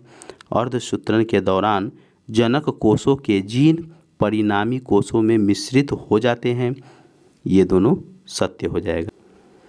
अर्धसूत्रण के लिए यह कथन सत्य नहीं है कि अर्धसूत्रण के परिणाम स्वरूप परिणामी कोषों में गुणसूत्रों की संख्या 2 गुनी हो जाती है। अर्धसूत्री कोशिका विभाजन की खोज सर्वप्रथम ऑस्कर हर्टविग ने की। सन 1876 ईस्वी में समुद्री अर्चिन के अंडे में इसका नामकरण अर्धसूत्री फार्मर तथा मुरे ने 1905 ईस्वी में किया। इस प्रकार का कोशिका विभाजन केवल जनन कोशिकाओं में होता है। इस कोशिका विभाजन के द्वारा जंतु में शुक्राणु तथा अंडाणु एवं पादपों में नर तथा मादा युग्मक बनते हैं, जिसमें गुणसूत्रों की संख्या आधी रह जाती है। अर्धसूत्री विभाजन में 2 विभाजन होते हैं, विषमरूपी विभाजन जिसको हास विभाजन, और दूसरा जो होता है समरूपी विभाजन कहते हैं। अगला प्रश्न है, खाना बनाने एवं स्वाद हेतु प्रयोग किया जाने वाला अदरक एक राइजोम है जो निम्न में से क्या होता है? तो भूमिगत तना होता है। क्या होता है? भूमिगत तना। खाना बनाने एवं स्वाद हेतु प्रयोग किया जाने वाला अदरक एक राइजोम होता है जो भूमिगत तना है। अदरक प्रकंद का उदाहरण है। हल्दी भी भूमिगत तने का उदाहरण है। हल्दी पीरकनाशी होता है। लिलिएसी कुल में लहसुन प्याज पौधे आते हैं। ग्रेमिनेसी कुल में गेहूं, मक्का, बांस, गन्ना, चावल, ज्वार इत्यादि ये सब पौधे आते हैं। सल्ककंद प्याज का उदाहरण है। मुस्लिम लीग के 1943 के कराची अधिवेशन में कौन सा नारा दिया गया था? तो बांटो और छोड़ो का नारा दिया गया था। मुस्लिम लीग के 1943 के कराची अधिवेशन में बांटो और छोड़ो का नारा दिया गया था। मुस्लिम लीग ने 1940 ईस्वी में लाहौर अधिवेशन में 2 राष्ट्र का प्रस्ताव पारित किया। मुस्लिम लीग की स्थापना सन 1906 ईस्वी में आगा खां एवं सलीम उल्लाह खां यानी कि जो ढाका से थे उन्होंने किए थे। सन 1907 ईस्वी में मुस्लिम लीग का वार्षिक अधिवेशन कराची में तथा वर्ष 1908 ईस्वी में अमृतसर में हुआ था। अमृतसर मुस्लिम लीग की अधिवेशन में मुसलमानों के लिए पृथक निर्वाचक मंडल की मांग की गई, जो इन्हें सन 1909 ईस्वी के मार्ले मिंटो सुधारों के द्वारा प्रदान कर दिया गया। 1908 ईस्वी में लंदन में इसकी एक शाखा सैयद अमीर अली ने स्थापित की थी। मुस्लिम लीग ने 16 अगस्त 1946 को प्रत्यक्ष कार्यवाही दिवस कलकत्ता में मनाया था। उस समय बंगाल में मुस्लिम लीग की सरकार थी। बंगाल के मुख्यमंत्री सुहरावर्दी था। खिलाफत आंदोलन भारतीय मुसलमानों का भिन्न राष्ट्रों के विरुद्ध, विशेषकर ब्रिटेन के खिलाफ टर्की के खलीफा के समर्थन में आंदोलन था। 17 अक्टूबर 1919 ईस्वी को संपूर्ण देश में खिलाफत दिवस मनाया गया था। अगला प्रश्न है, उस पंजाबी मुसलमान का नाम बताइए जो कैम्ब्रिज का छात्र था और जिसने सन 1933 ईस्वी में पाक आस्तान नामक शब्द गढ़ा था। तो किसने किया था? तो इसका चौधरी रहमत अली हो जाएगा। आंसर क्या हो जाएगा? चौधरी रहमत अली। उस पंजाबी मुसलमान का नाम चौधरी रहमत अली था जो कैम्ब्रिज का छात्र था और जिसने 1933 ईस्वी में पाक स्थान नामक शब्द गढ़ा था। 1930 ईस्वी में मुस्लिम लीग के इलाहाबाद अधिवेशन की अध्यक्षता करते मोहम्मद इकबाल ने द्विराष्ट्र सिद्धांत का जिक्र किया था। चौधरी रहमत अली ने पंजाब, सिंध, कश्मीर, पश्चिमोत्तर तथा बलूचिस्तान के लोगों के लिए पाकिस्तान शब्द का सृजन किया। 1971 ईस्वी में भारत के साथ हुई लड़ाई के फलस्वरूप पूर्वी पाकिस्तान बांग्लादेश बना और पश्चिमी पाकिस्तान पाकिस्तान रह गया। सन 1947 में भारत के विभाजन के फलस्वरूप पाकिस्तान का जन्म हुआ। 22 दिसंबर 1939 को कांग्रेसी मंत्रिमंडल के त्याग पत्र देने के कारण मुस्लिम लीग ने मुक्ति दिवस के रूप में मनाया था। कौन से दिवस? मुक्ति दिवस के रूप में मनाया था। स्वर्ण हिंदुओं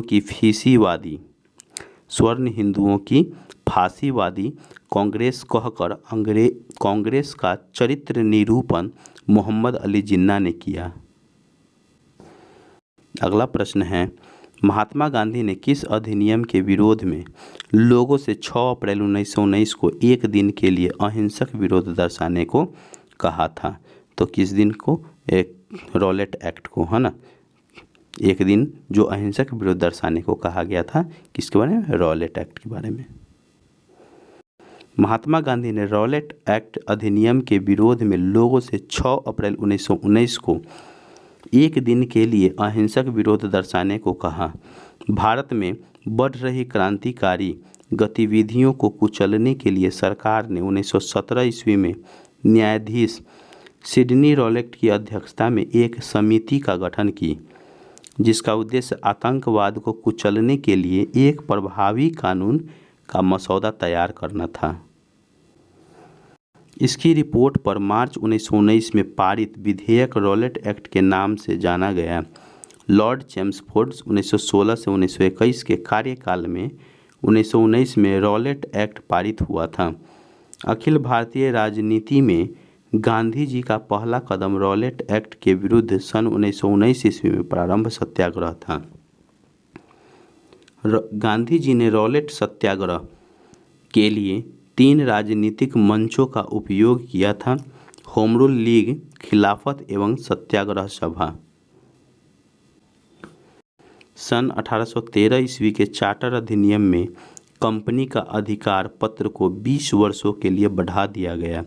मार्च 1878 ईस्वी में लिटन ने भारतीय समाचार पत्र अधिनियम पारित कर भारतीय भाषाओं के समाचार पत्रों पर कठोर प्रतिबंध लगा दिए। अगला प्रश्न है, भारतीय स्वतंत्रता संग्राम के दौरान दिल्ली चलो का नारा किसने दिया था? तो सुभाष चंद्र बोस ने दिया था। भारतीय स्वतंत्रता संग्राम के दौरान दिल्ली चलो का नारा सुभाष चंद्र बोस ने दिया था। सुभाष चंद्र बोस ने सिंगापुर में वर्ष 21 अक्टूबर 1943 में स्वतंत्र भारत की अस्थायी सरकार की स्थापना की थी। सिंगापुर में सुभाष चंद्र बोस ने दिल्ली चलो और तुम मुझे खून दो मैं तुम्हें आज़ादी दूंगा का नारा दिया था।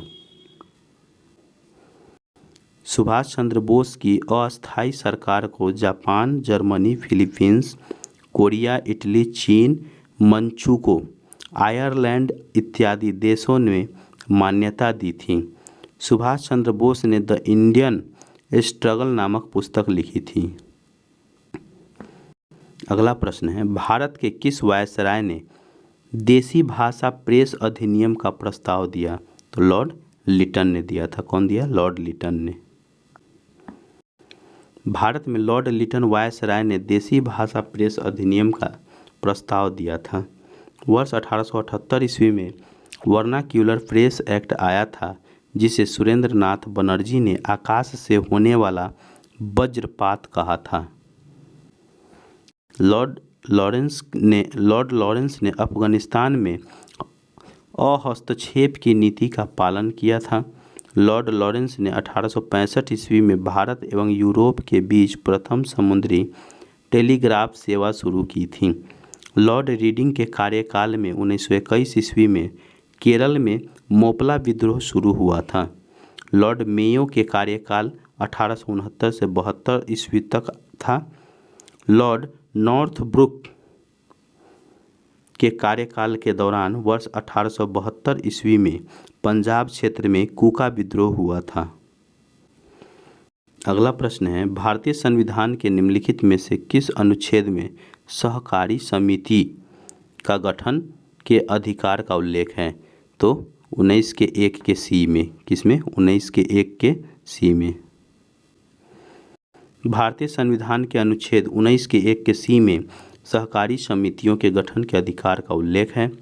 अनुच्छेद 19 के 1 के ग के तहत भारत के सभी नागरिकों को संगम या संघ या सहकारी समितियां बनाने का अधिकार दिया गया है। यह संस्कृति, राजनीति, आर्थिक एवं शैक्षणिक हो सकता है। 57वां संविधान संशोधन अधिनियम 2011 के अंतर्गत अनुच्छेद 19 के 1 के सी में सहकारी समितियां बनाने के लिए अधिकार को जोड़ा गया है।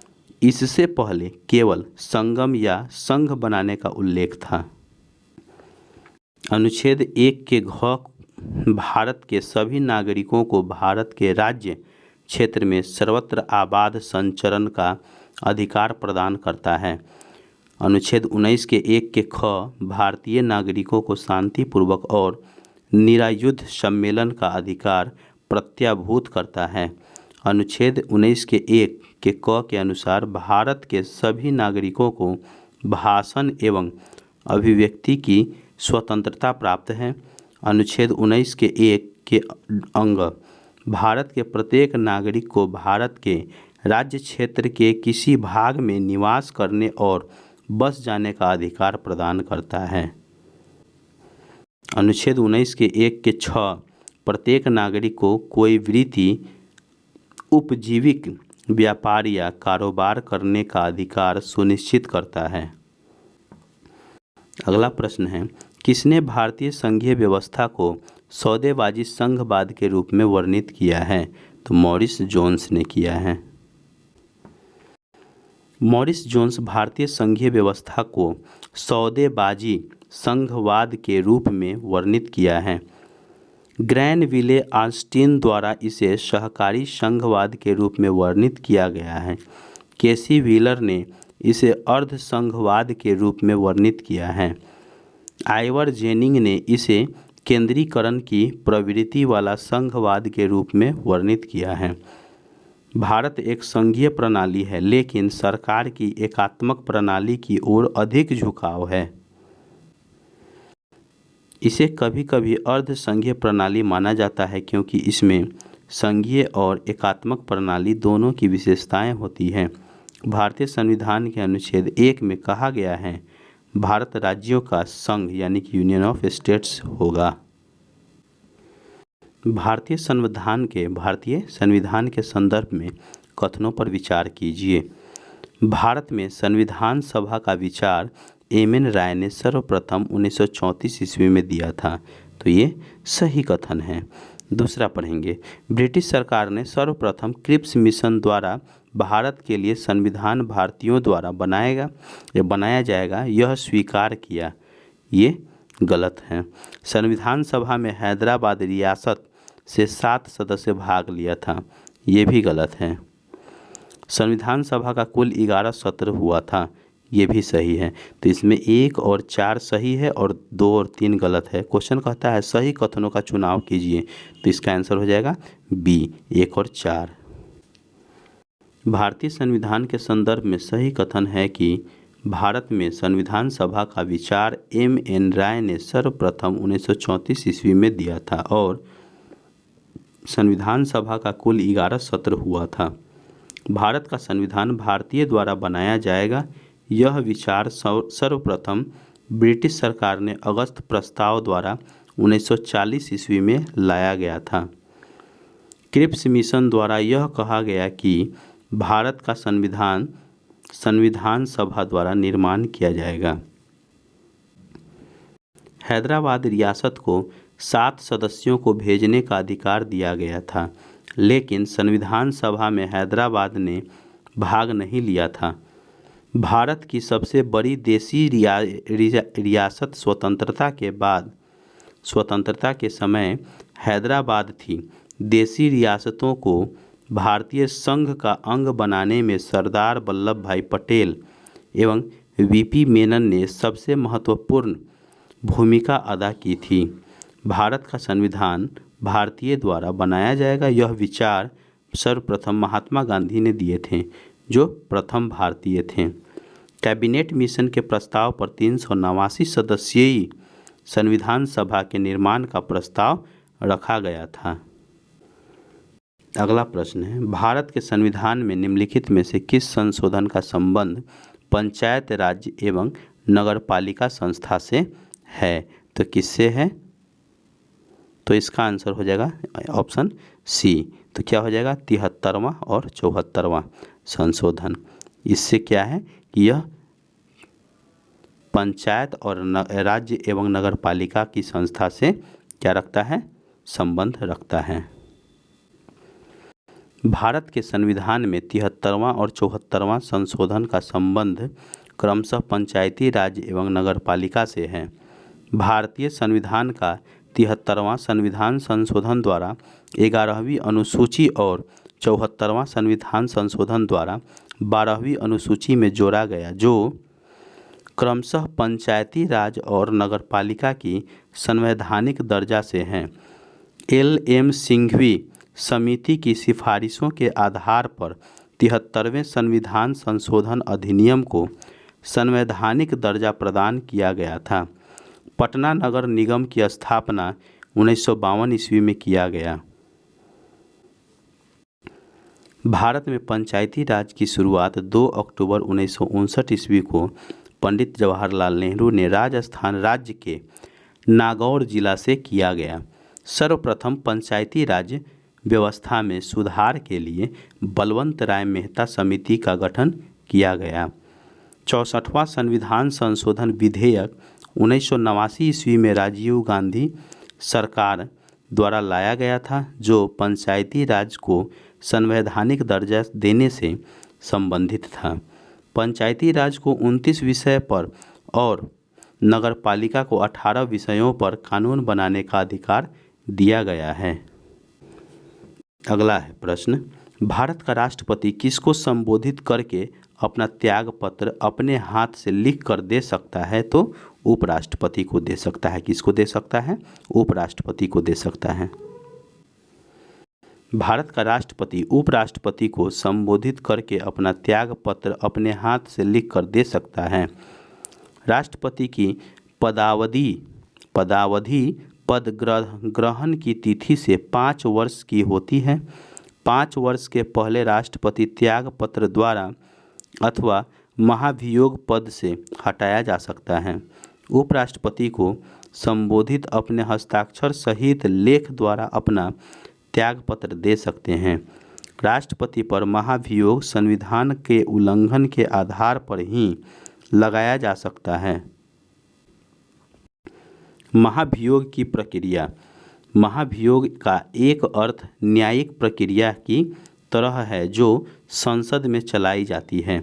संसद का कोई भी सदन राष्ट्रपति पर संविधान के उल्लंघन का आरोप लगाकर महाभियोग प्रस्ताव ला सकते हैं। 2011 से 12 तक भारत के प्राथमिक क्षेत्रक में कार्यरत महिलाओं का प्रतिशत कितना है? तो कितना है? तो 62.8% है। 2011 से 12 तक भारत के प्राथमिक क्षेत्रक में कार्यरत महिलाओं का प्रतिशत 62.8% था। श्रम एवं रोजगार मंत्रालय भारत सरकार के अनुसार 2011 के जनगणना के अनुसार कुल महिलाएं कार्यरत 49.8 मिलियन हैं।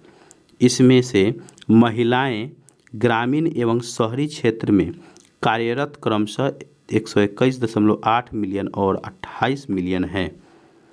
PLFS रिपोर्ट के अनुसार 2022 से 23 में महिला कार्यबल की भागीदारी भारत में 37% हो गया है। श्रम एवं रोजगार मंत्रालय के अनुसार 149.8 महिला श्रमिकों में से 35.9 मिलियन महिलाएं कृषक रूप में और 61.5 मिलियन महिलाएं कृषि मजदूर हैं। प्राथमिक क्षेत्र का संबंध भूमि, जल, वनस्पति, पशुपालन और खनिज जैसे प्राकृतिक संसाधनों से है। प्राथमिक क्षेत्र में संलग्न श्रम की प्रकृति को रेड कॉल्ट जॉब के जरिए सांकेतिक किया जाता है।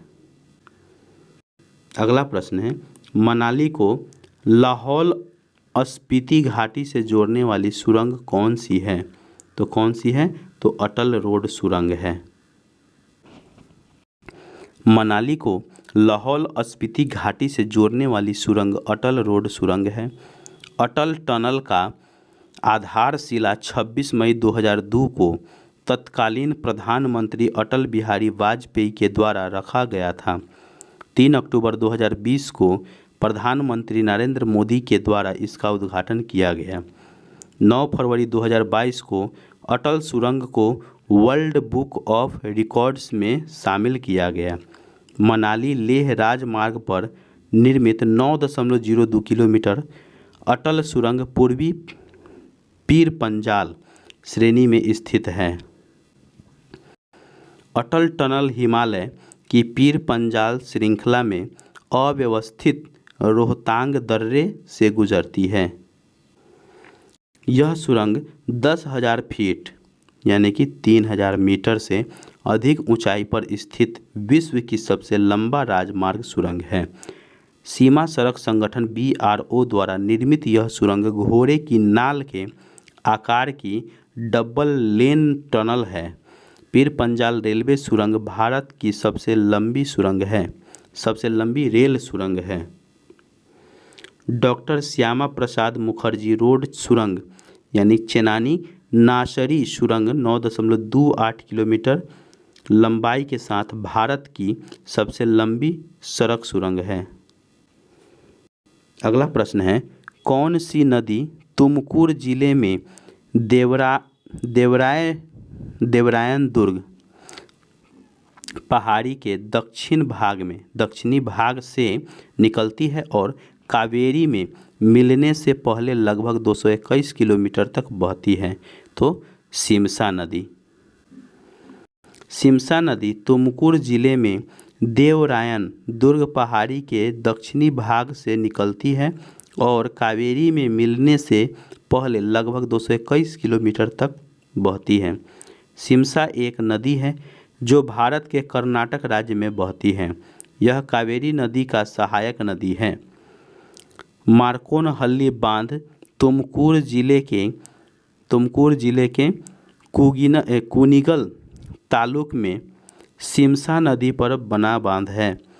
घटप्रभा नदी महाराष्ट्र और कर्नाटक राज्यों में बहने वाली एक नदी है। यह कृष्णा नदी की एक उपनदी है। गिरना नदी पश्चिमी घाट में उत्पन्न होती है और फिर नासिक जिले से निकलती है, जहां इसमें मौसम नदी विलय होता है। अगला प्रश्न है, अंडमान और निकोबार द्वीप समूह में स्लैश एंड बर्न कृषि को क्या कहा जाता है? तो क्या कहा जाता है? तो मिल्पा कहा जाता है। क्या कहा जाता है? मिल्पा नहीं, मिल्पा नहीं कहा जाता है, इसको डीपा कहा जाता है। क्या कहा जाता है? डीपा कहा जाता है। अंडमान और निकोबार द्वीप समूह में स्लैश एंड बर्न कृषि को डीपा कहा जाता है। पूर्वोत्तर पहाड़ियों में आदिम जनजातियों द्वारा की जाने वाली झूम कृषि को मिल्पा कहते हैं। नागालैंड में स्थानांतरित कृषि पद्धति को झूम कृषि कहा जाता है। झूम कृषि पर्यावरण के लिए हानिकारक है क्योंकि वन को काटकर और उसे जलाकर खेती किया जाता है। अगला प्रश्न है, इनमें से कौन सा जलमंडरू मध्य भारत के तमिलनाडु को श्रीलंका के मन्नार की खाड़ी से पृथक करता है? तो पाक जलमंडरू मध्य। कौन? पाक जलमंडरू मध्य। पाक जलमंडरू मध्य भारत के तमिलनाडु को श्रीलंका के मन्नार की खाड़ी से पृथक करता है। जलमंडरू मध्य और देशों को अलग करता है तो सुंडा। जावा सागर और हिंद महासागर को अलग करता है बास। तस्मान सागर और दक्षिण सागर को अलग करता है। हडसन और अटलांटिक महासागर को अलग करता है। बेरिंग अलास्का एवं रूस को अलग करता है। जिब्राल्टर यूरोप यानी कि स्पेन और अफ्रीका यानी कि मोरक्को को अलग करता है। डोवर ब्रिटेन एवं फ्रांस को अलग करता है। मलक्का मलाया एवं सुमात्रा को अलग करता है। फ्लोरिडा एवं क्यूबा को अलग करता है। अगला प्रश्न है, इंडियन मिनरल्स ईयर बुक 2020 के अनुसार भारत में मैग्नीज का सबसे अधिक उत्पादन किस राज्य में होता है? तो किस राज्य में होता है? तो मध्य प्रदेश में होता है। इंडियन मिनरल्स ईयर बुक 2020 के अनुसार भारत में मैग्नीज का सबसे अधिक उत्पादन मध्य प्रदेश राज्य में होता है।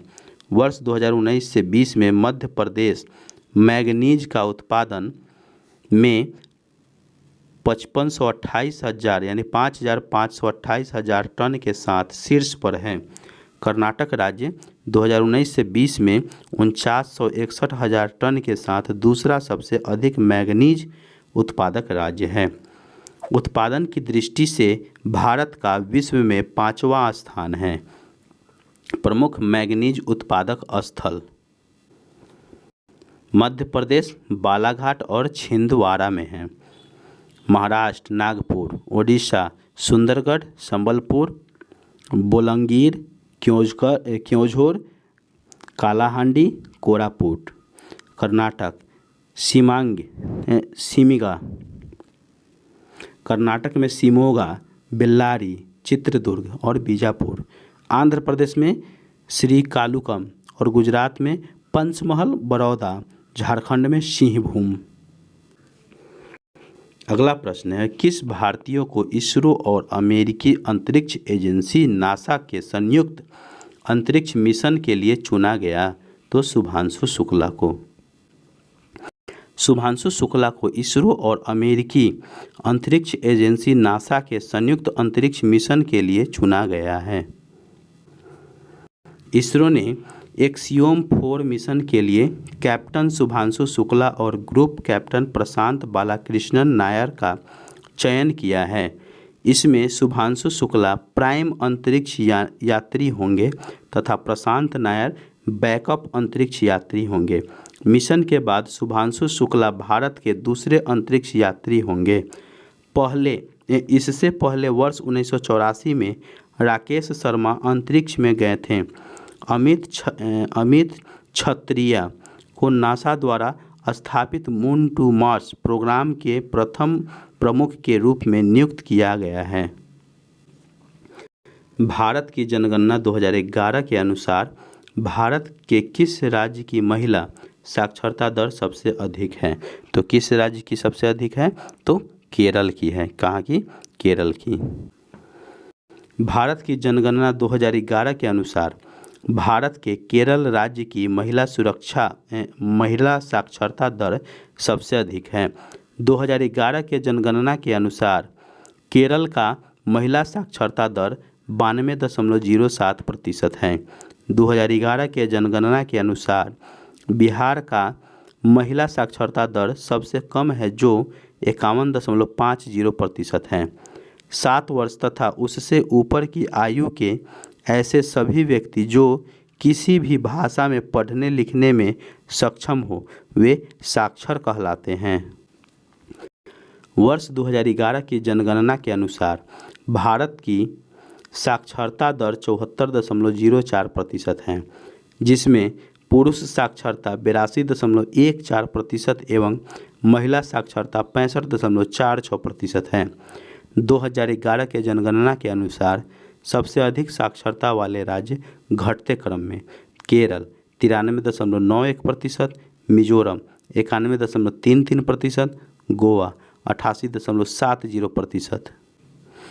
2011 के जनसंख्या के अनुसार न्यूनतम साक्षरता वाले राज्य बढ़ते क्रम में हैं। बिहार 61.80%, अरुणाचल प्रदेश 65.40%, राजस्थान 66.10%। अगला प्रश्न, पेरिस ओलंपिक 2024 में मिजैन लोपेज नूनेज एक ही स्पर्धा में लगातार 5 ओलंपिक में स्वर्ण पदक किस खेल में जीता है? तो पहलवानी में जीता है। पहलवान मिजेन लोपेज नूनेज ने एक ही स्पर्धा में लगातार 5 ओलंपिक में स्वर्ण पदक जीता है। बीजिंग ओलंपिक 2008 से पेरिस ओलंपिक 2024 तक लगातार गोल्ड मेडल प्राप्त ग्रीको रोमन स्पर्धा के 130 किलोग्राम वर्ग में यह महान उपलब्धि हासिल किया है। पहलवान मिजेन लोपेज नूनेज क्यूबा देश के निवासी हैं। भारत पेट्रोलियम कॉरपोरेशन लिमिटेड को पेरिस ओलंपिक 2024 से अगला अमेरिका के लॉस एंजिल्स ओलंपिक 2028 तक भारतीय ओलंपिक संघ का मुख्य प्रायोजक बन गया है। अगला प्रश्न है 2 अक्टूबर को डैश डैश के रूप में मनाया जाता है। तो 2 अक्टूबर को किस रूप में मनाया जाता है? तो अंतर्राष्ट्रीय अहिंसा दिवस के रूप में मनाया जाता है। 2 अक्टूबर को अंतर्राष्ट्रीय अहिंसा दिवस के रूप में मनाया जाता है।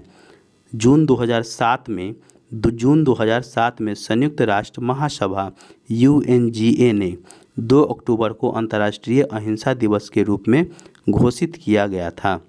इसका उद्देश्य अहिंसा का संदेश प्रसारित करना है और सांस्कृतिक शांति बनाए रखना है। महात्मा गांधी प्रति लोगों में सम्मान बढ़ाने और उनके विचारों को याद करने के लिए हर साल 2 अक्टूबर को महात्मा गांधी के जन्म दिवस को जन्म 1869 ईस्वी, महात्मा गांधी का जन्म 2 अक्टूबर 1869 ईस्वी में हुआ था, अंतर्राष्ट्रीय अहिंसा दिवस के रूप में मनाया जाता है। अब दिवस और तिथि। प्रवासी भारतीय दिवस 9 जनवरी को मनाते हैं। राष्ट्रीय बालिका दिवस 24 जनवरी को मनाते हैं। कुष्ठ निवारण दिवस 30 जनवरी को मनाते हैं। अंतर्राष्ट्रीय मातृभाषा दिवस 21 फरवरी को मनाते हैं। विश्व खुशहाली दिवस एवं विश्व गोरैया दिवस 20 मार्च को मनाते हैं। अगला प्रश्न है निम्न में से किस भारतीय खिलाड़ी को टाइम मैगजीन ने 2024 के सबसे प्रभावशाली 100 लोगों की सूची में शामिल किया है? तो साक्षी मालिक को किया है। भारतीय खिलाड़ी साक्षी मालिक को टाइम मैगजीन ने 2024 के सबसे प्रभावशाली 100 लोगों की सूची में शामिल किया है। साक्षी मलिक एक पूर्व भारतीय फ्रीस्टाइल पहलवान हैं। 2016 के ग्रीष्मकालीन ओलंपिक में साक्षी मलिक ने 58 किलोग्राम वर्ग में कांस्य पदक जीता है। साक्षी मलिक ओलंपिक में पदक जीतने वाली पहली भारतीय महिला पहलवान हैं। हाल ही में फरवरी 2024 में दुनिया के 100 प्रभावशाली हस्तियों की लिस्ट जारी की है। इसमें actor Alia Bhatt, wrestler Sakshi Malik, world bank के अध्यक्ष अजय बंगा, माइक्रोसॉफ्ट के CEO सत्य नडेला और एक्टर डायरेक्टर देव पटेल का नाम शामिल है। अगला प्रश्न है हाल ही में अंतर्राष्ट्रीय पर्यटन एक्सपो का आयोजन कहाँ किया गया है? तो नोएडा में किया गया है। हाल ही में अंतर्राष्ट्रीय पर्यटन एक्सपो का आयोजन नोएडा में किया गया है। राष्ट्रीय राजधानी क्षेत्र के एक शहर नोएडा ने जल संरक्षण और प्रबंधन में अपने प्रयासों के लिए पहचान के लिए केंद्र का जल योद्धा पुरस्कार हासिल की है। भारत सरकार का पर्यटन मंत्रालय राजस्थान सरकार के पर्यटन विभाग के सहयोग से जयपुर में G20 पर्यटन एक्सपो का आयोजन किया है। अगला प्रश्न है खेलो इंडिया यूनिवर्सिटी गेम्स 2024 का आयोजन कहाँ किया गया है? तो असम में और मेघालय में। तो इसका आंसर उपयुक्त में से एक से अधिक डी हो जाएगा। खेलो इंडिया यूनिवर्सिटी गेम 2024 पूर्वोत्तर के 7 राज्य असम, अरुणाचल प्रदेश, मेघालय, मिजोरम, सिक्किम, नागालैंड और त्रिपुरा में आयोजन किया गया। देश के 7 उत्तर पूर्वी राज्यों में आयोजित खेलो इंडिया यूनिवर्सिटी गेम्स 2024 का समापन 29 फरवरी को हुआ। खेलो इंडिया यूनिवर्सिटी गेम्स 2024 में चंडीगढ़ यूनिवर्सिटी ने अपना पहला क्यूज खिताब जीता। चंडीगढ़ यूनिवर्सिटी ने 32 स्वर्ण, 18 रजत और 21 कांस्य के साथ 71 पदकों के साथ खिताब अपने नाम किया है। भारत के उत्तर पूर्वी 7 राज्य असम, मेघालय, त्रिपुरा, अरुणाचल प्रदेश, मणिपुर, मिजोरम और नागालैंड को 7 बहन की संज्ञा दी है। जलवायु परिवर्तन सम्मेलन COP 28 का आयोजन 30 नवंबर से 12 दिसंबर 2023 तक कहाँ आयोजित किया गया है? तो कहाँ? संयुक्त अरब अमीरात में। जलवायु परिवर्तन सम्मेलन COP 28 का आयोजन 30 नवंबर से 12 दिसंबर 2023 तक संयुक्त अरब अमीरात में आयोजित किया गया था। अगला COP 29 सम्मेलन नवंबर 2024 अजरबैजान के बाकू में आयोजित किया जाएगा। COP 30 सम्मेलन 2025 में ब्राज़ील में आयोजित किया जाएगा। अगला प्रश्न है, वर्तमान में नेशनल स्कूल ऑफ ड्रामा के अध्यक्ष कौन है? तो परेश रावल है। वर्तमान में परेश रावल ने नेशनल स्कूल ऑफ ड्रामा के अध्यक्ष हैं। राष्ट्रीय नाट्य विद्यालय रंगमंच का प्रशिक्षण देने वाली सबसे महत्वपूर्ण संस्था है जो दिल्ली में है।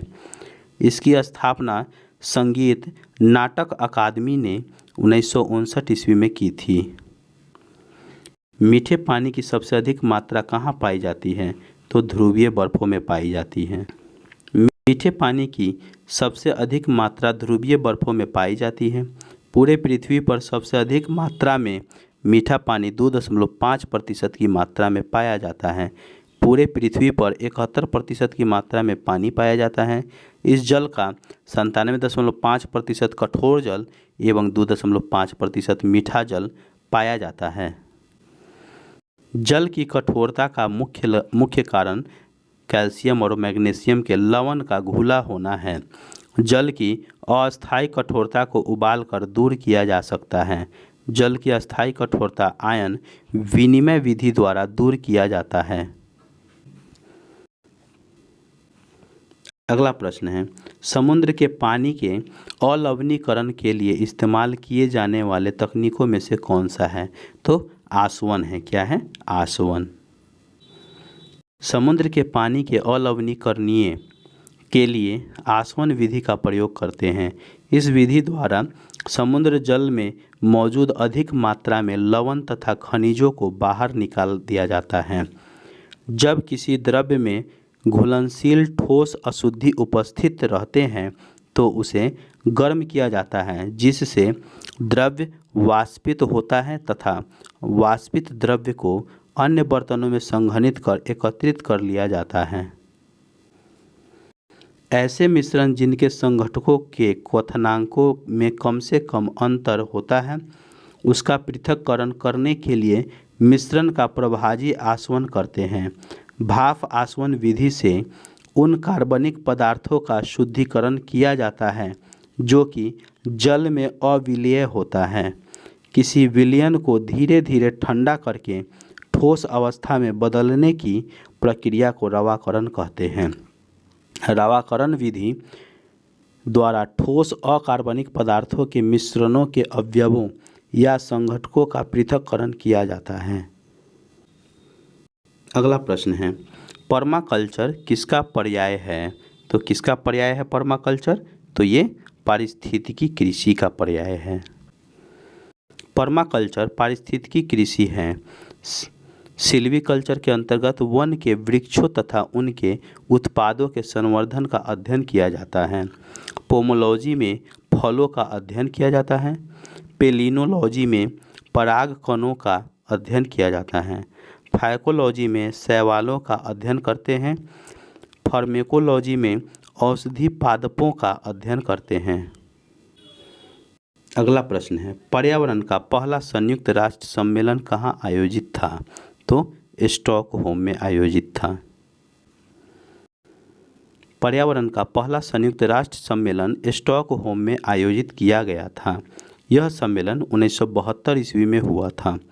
प्रथम पृथ्वी सम्मेलन 1992 ईस्वी में ब्राज़ील के रियो डी जेनेरियो में किया गया था। मॉन्ट्रियल प्रोटोकॉल 1987 में हुआ था। इसका उद्देश्य ओजोन परत का संरक्षण था। स्टॉकहोम सम्मेलन के विशिष्ट तथ्य निम्नलिखित हैं। स्टॉकहोम सम्मेलन को पर्यावरण का मैग्ना कार्टा की संज्ञा दी जाती है। राष्ट्रीय संयुक्त राष्ट्र पर्यावरण कार्यक्रम UNEP की स्थापना हुई। 5 जून को पर्यावरण दिवस मनाने का संकल्प पारित हुआ। वियना सम्मेलन ऑस्ट्रिया 1985 में ओजोन स्तर के संरक्षण की प्रतिबद्धता के लिए किया गया था। अगला प्रश्न है, नर्मदा बचाओ आंदोलन किसके नेतृत्व में आरंभ हुआ था? तो मेधा पाटेकर के नेतृत्व में हुआ था। नर्मदा बचाओ आंदोलन का नेतृत्व मेधा पाटेकर ने किया था। यह सरदार सरोवर बांध जो नर्मदा नदी पर बनाया जा रहा था, उसके ऊंचाई को कम करने के लिए एक आंदोलन था। चिपको आंदोलन पेड़ों को काटने से बचाने से संबंधित है। यह 1973 ईस्वी में उत्तराखंड के चमोली जिला में प्रारंभ हुआ था। इसके प्रणेता चंडी प्रसाद भट्ट थे। प्रमुख पर्यावरण आंदोलन एवं पर्यावरणविद। पर्यावरण आंदोलन या उसके उपनाम पर्यावरणविद। वृक्ष माता, सालूमर्दा थिमक्का। साइलेंट वैली आंदोलन, सुभाथा कुमारी। मैती आंदोलन, Kalyan Singh Rawat. Dolphin man of India, Ravindra Kumar Sinha. Green belt movement, Wangari Maathai. जल पुरुष, राजेंद्र सिंह। अगला प्रश्न है, कार्बन व्यापार संकल्पना का प्रतिपादन किसके तहत हुआ है? तो किसके तहत हुआ है? तो ये क्योटो प्रोटोकॉल के तहत हुआ है। किसके तहत? क्योटो प्रोटोकॉल के तहत हुआ है। कार्बन व्यापार संकल्पना का प्रतिपादन क्योटो प्रोटोकॉल के अंतर्गत किया गया था। Kyoto protocol carbon dioxide gas के उत्सर्जन को कम करने के लिए एक संधि है जो 1997 ईस्वी में हुआ था। यह 2005 में लागू हुआ। मॉन्ट्रियल प्रोटोकॉल ओजोन परत के संरक्षण से संबंधित है। यह 1987 में हुआ था। 1989 ईस्वी में यह पूर्णतः लागू हुआ। ग्रीन हाउस गैस पृथ्वी द्वारा परावर्तित पार्थिव दीर्घ अवरक्त किरणों की पुनः पृथ्वी पर भेज देता है। पृथ्वी की सतह गर्म हो जाती है। अगला प्रश्न है, निम्न में से कौन सा गैसों के अणु गति सिद्धांत का अभिगृहित नहीं है? तो कौन नहीं है? तो सभी अणुओं की चाल समान होती है। कौन नहीं है? सभी अणुओं की चाल समान होती है। गैसों के अणु गति सिद्धांत के अनुसार सभी अणुओं की चाल एक समान होती है। ये गलत है। किसी आदर्श गैस के अणु भिन्न वेगों या यादृच्छिक रूप से गति करते हैं। आदर्श गैसों द्वारा आदर्श गैस समीकरण का पालन किया जाता है। आदर्श गैस समीकरण PV = nRT। कोई गैस आदर्श नहीं है, सभी वास्तविक गैसें हैं। वास्तविक गैस वंडरवाल के नियम को पालन करता है। वंडरवाल का समीकरण P + n² A/V² × V - NV = nRT। उच्च ताप एवं निम्न दाब पर वास्तविक गैसें आदर्श गैसों की भांति व्यवहार करता है। अगला प्रश्न है, वह संबंध क्या कहलाता है जिसमें एक जीव का लार्वा का विकास दूसरे जीव के अंदर या उसकी सतह पर होता है, जिसके परिणाम स्वरूप होस्ट की मृत्यु हो जाती है? तो परजीवी कहलाता है। क्या कहलाता है? परजीवी कहलाता है। एक ऐसा संबंध जिसमें एक जीव का लार्वा का विकास दूसरे जीव के अंदर या उसकी सतह पर होता है, जिसके परिणाम स्वरूप होस्ट की मृत्यु हो जाती है, इसे परजीवी कहते हैं। परजीवियों में भृंग, मक्खियाँ, ततैया और कृमि की प्रजातियाँ शामिल हैं। परजीवियों के 3 मुख्य वर्ग होते हैं जो मनुष्यों में बीमारी पैदा कर सकते हैं: प्रोटोजोआ, हेलमिंथीज और एक्टोपैरासाइट। कई प्रोटोजोआ रोगजनक मानव परजीवी हैं जो मलेरिया, जियार्डियासिस, टोक्सोप्लाज्मोसिस और स्लीपिंग सिकनेस जैसी गंभीर बीमारियों का कारण बनते हैं।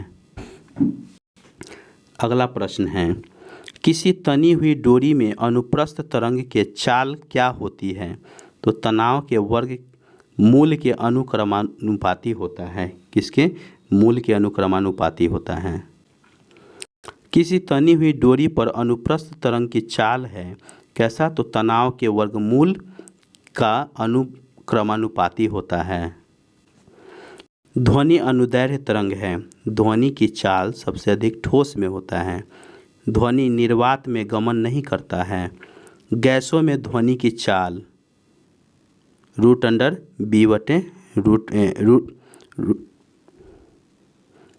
√b/फाई। b बराबर गैसों का आयतन, प्रत्यास्थता गुणांक और फाई घनत्व को निर्धारित करता है। अगला प्रश्न है, निम्नलिखित में से कौन सा कोलॉइड का गुण नहीं है? तो कौन कोलॉइड का गुण नहीं है? तो कोलॉइड इससे गुजरने वाले प्रकाश पुंज को प्रकीर्णित नहीं कर सकता है। ये इसका आंसर हो जाएगा। कोलॉइड गुजरने वाले प्रकाश पुंज को प्रकीर्णित नहीं करता है, कोलॉइड का गुण नहीं है। कोलॉइड के गुण निम्नलिखित हैं। कोलॉइड एक विषमांगी मिश्रण है। बहुत छोटे आकार के कारण अकेले कणों को नग्न आँखों से नहीं देखा जा सकता है। बाह्य बल से मुक्त होने पर वे स्थिर नहीं होते हैं। कोलॉइड के कणों का आकार व्यास में 10⁻⁹ मीटर से 10⁻⁷ मीटर के बीच होता है। कोलॉइड गुजरने वाले प्रकाश पुंज को प्रकीर्णित कर देता है। कोलॉइड प्रायः अस्थायी होते हैं। अगला प्रश्न है, मुद्रणालयों में प्रयुक्त टाइप धातु किसका मिश्र धातु होता है? तो किसका होता है? सीसा, टीन और एंटीमनी का। तो इसका आंसर सी हो जाएगा। मुद्रणालयों में प्रयुक्त टाइप धातु सीसा यानी कि पीबी, टीन या एसएन एवं एंटीमनी एसबी का मिश्र धातु है। स्टेनलेस स्टील लोहा यानी कि फेरस, कार्बन यानी कि सी, क्रोमियम सीआर एवं निकल एनआई का मिश्र धातु है। पीतल कॉपर यानी कि सीयू एवं जिंक जेडन का मिश्र धातु है। कांसा कॉपर एवं टीन का बना मिश्र धातु है। जर्मन सिल्वर सीयू जेडन एवं एनआई के बने मिश्र धातु है। गनमेटल सीयू जेडन एवं एसएन का बना मिश्र धातु है। अगला प्रश्न है, एक प्रबल अम्लीय विलयन लिया जाता है तथा धीरे धीरे इससे बूंद बूंद क्षारक जोड़ा जाता है। इस प्रक्रिया में अवलोकन किए गए रंग परिवर्तन का सही क्रम क्या है? तो सही क्रम क्या हो जाएगा? पहले लाल हो जाएगा, फिर नारंगी हो जाएगा, उसके बाद पीला हो जाएगा, फिर हरा हो जाएगा, उसके बाद नीला हो जाएगा, फिर इंडिगो हो जाएगा, उसके बाद बैगनी हो जाएगा। यानी कि इसका आंसर बी हो जाएगा। 4 3 7 1 5 2 6 4 3 7 1 5 2 6 5 2 6 ये इसका क्रम हो जाएगा। इसका आंसर बी नंबर हो जाएगा। एक प्रबल अम्लीय विलयन लिया जाता है तथा धीरे धीरे इससे बूंद बूंद क्षारक जोड़ा जाता है। इस प्रक्रिया में अवलोकन किए गए रंग परिवर्तन का सही क्रम है। तो लाल, नारंगी, पीला, हरा, नीला, इंडिगो, बैगनी। यह रंग परिवर्तन ठीक उसी प्रकार होता है जिस प्रकार सार्वत्रिक सूचक में रंग परिवर्तन होता है। विलयन का पीएच और रंग परिवर्तन। प्रबल अम्लीय विलयन 0 से 3 तो लाल, निर्बल अम्लीय विलयन 3 से 7 नारंगी या पीला, उदासीन विलयन 7 जिसका पीएच मान 7 होता है वो रंग परिवर्तन कैसा करेगा? तो हरा में। निर्बल क्षारीय विलयन वो नीला, प्रबल क्षारीय विलयन इंडिगो या बैगनी। अगला प्रश्न है, किसने लाइक क्यूरस लाइक होम्योपैथिक सिद्धांत प्रस्तुत किया है? तो किसने किया है? सैमुअल हनीमैन ने किया है। किसने किया? सैमुअल हनीमैन ने किया। सैमुअल हनीमैन ने लाइक क्यूरस लाइक होम्योपैथिक सिद्धांत प्रस्तुत किया था। होम्योपैथिक के पिता हनीमैन को माना जाता है। यह जर्मनी निवासी थे। चरक, धन्वंतरि, सुश्रुत, पालक्या जीवक भारत के प्राचीन काल के महान वैद्य थे। अगला प्रश्न है, निम्नलिखित में से कौन सा कथन सत्य है? तो कौन सा कथन सत्य है? तो इसका आंसर हो जाएगा, द्विगुणित जीव जिनमें लिंग अलग अलग होते हैं उसकी द्विगुणित कोशिकाओं में गुणसूत्रों का एक विशेष जोड़ा होता है जो लिंग का निर्धारण करता है और इन्हें हम लिंग गुणसूत्र कहते हैं। तो इसका आंसर हमारा हो जाएगा सी। क्या हो जाएगा? सी हो जाएगा। कथन सत्य है। सी कथन क्या है? सत्य है। द्विगुणित जीव जिनमें लिंग अलग अलग होते हैं उसकी द्विगुणित कोशिकाओं में गुणसूत्रों का एक विशेष जोड़ा होता है जो लिंग का निर्धारण करता है और इन्हें हम लिंग गुणसूत्र कहते हैं। ये गुणसूत्र सदा जोड़े में रहते हैं। एक जोड़े के दोनों गुणसूत्र सदा एक दूसरे के समान होते हैं। इस कारण ये दोनों समजात गुणसूत्र कहलाते हैं। ऐसी कोशिका के गुणसूत्र समूह जिसमें दोनों समजात गुणसूत्र होते हैं द्विगुणित कहलाते हैं। युग्मकों में गुणसूत्र की संख्या कायित कोशिका के गुणसूत्र की संख्या की आधी होती है। ऐसी कोशिका के गुणसूत्र समूह अगुणित कहलाते हैं। अगला प्रश्न है, निम्नलिखित में से कौन सा एंजाइम रक्त का थक्का बनाने में सहायता करता है? तो कौन सा एंजाइम रक्त को थक्का बनाने में सहायता करता है? तो ट्रिप्टरेस। कौन? ट्रिप्टरेस। ट्रिप्टरेस एंजाइम रक्त का थक्का बनाने में सहायता करता है। पेप्सिन अमाशय से स्रावित होता है जो प्रोटीन के पाचन में सहायक होता है। रेनिन भी अमाशय से स्रावित होता है जो दुग्ध के पाचन में सहायक होता है। एमाइलेज अग्नाशय से स्रावित होता है जो कार्बोहाइड्रेट के पाचन में सहायक होता है। तो फ्रेंड्स, ये हमारा सेट 4 जो था वो ख़त्म हो गया। क्या हो गया? ख़त्म हो गया। नेक्स्ट वीडियो जो है वह सेट 5 का आएगा। कौन सा? सेट 5 का। इसी तरह से आप लोग इस चैनल पे बने हुए रहिए। इस वीडियो को लाइक और शेयर कीजिए और इस चैनल को सब्सक्राइब कीजिए।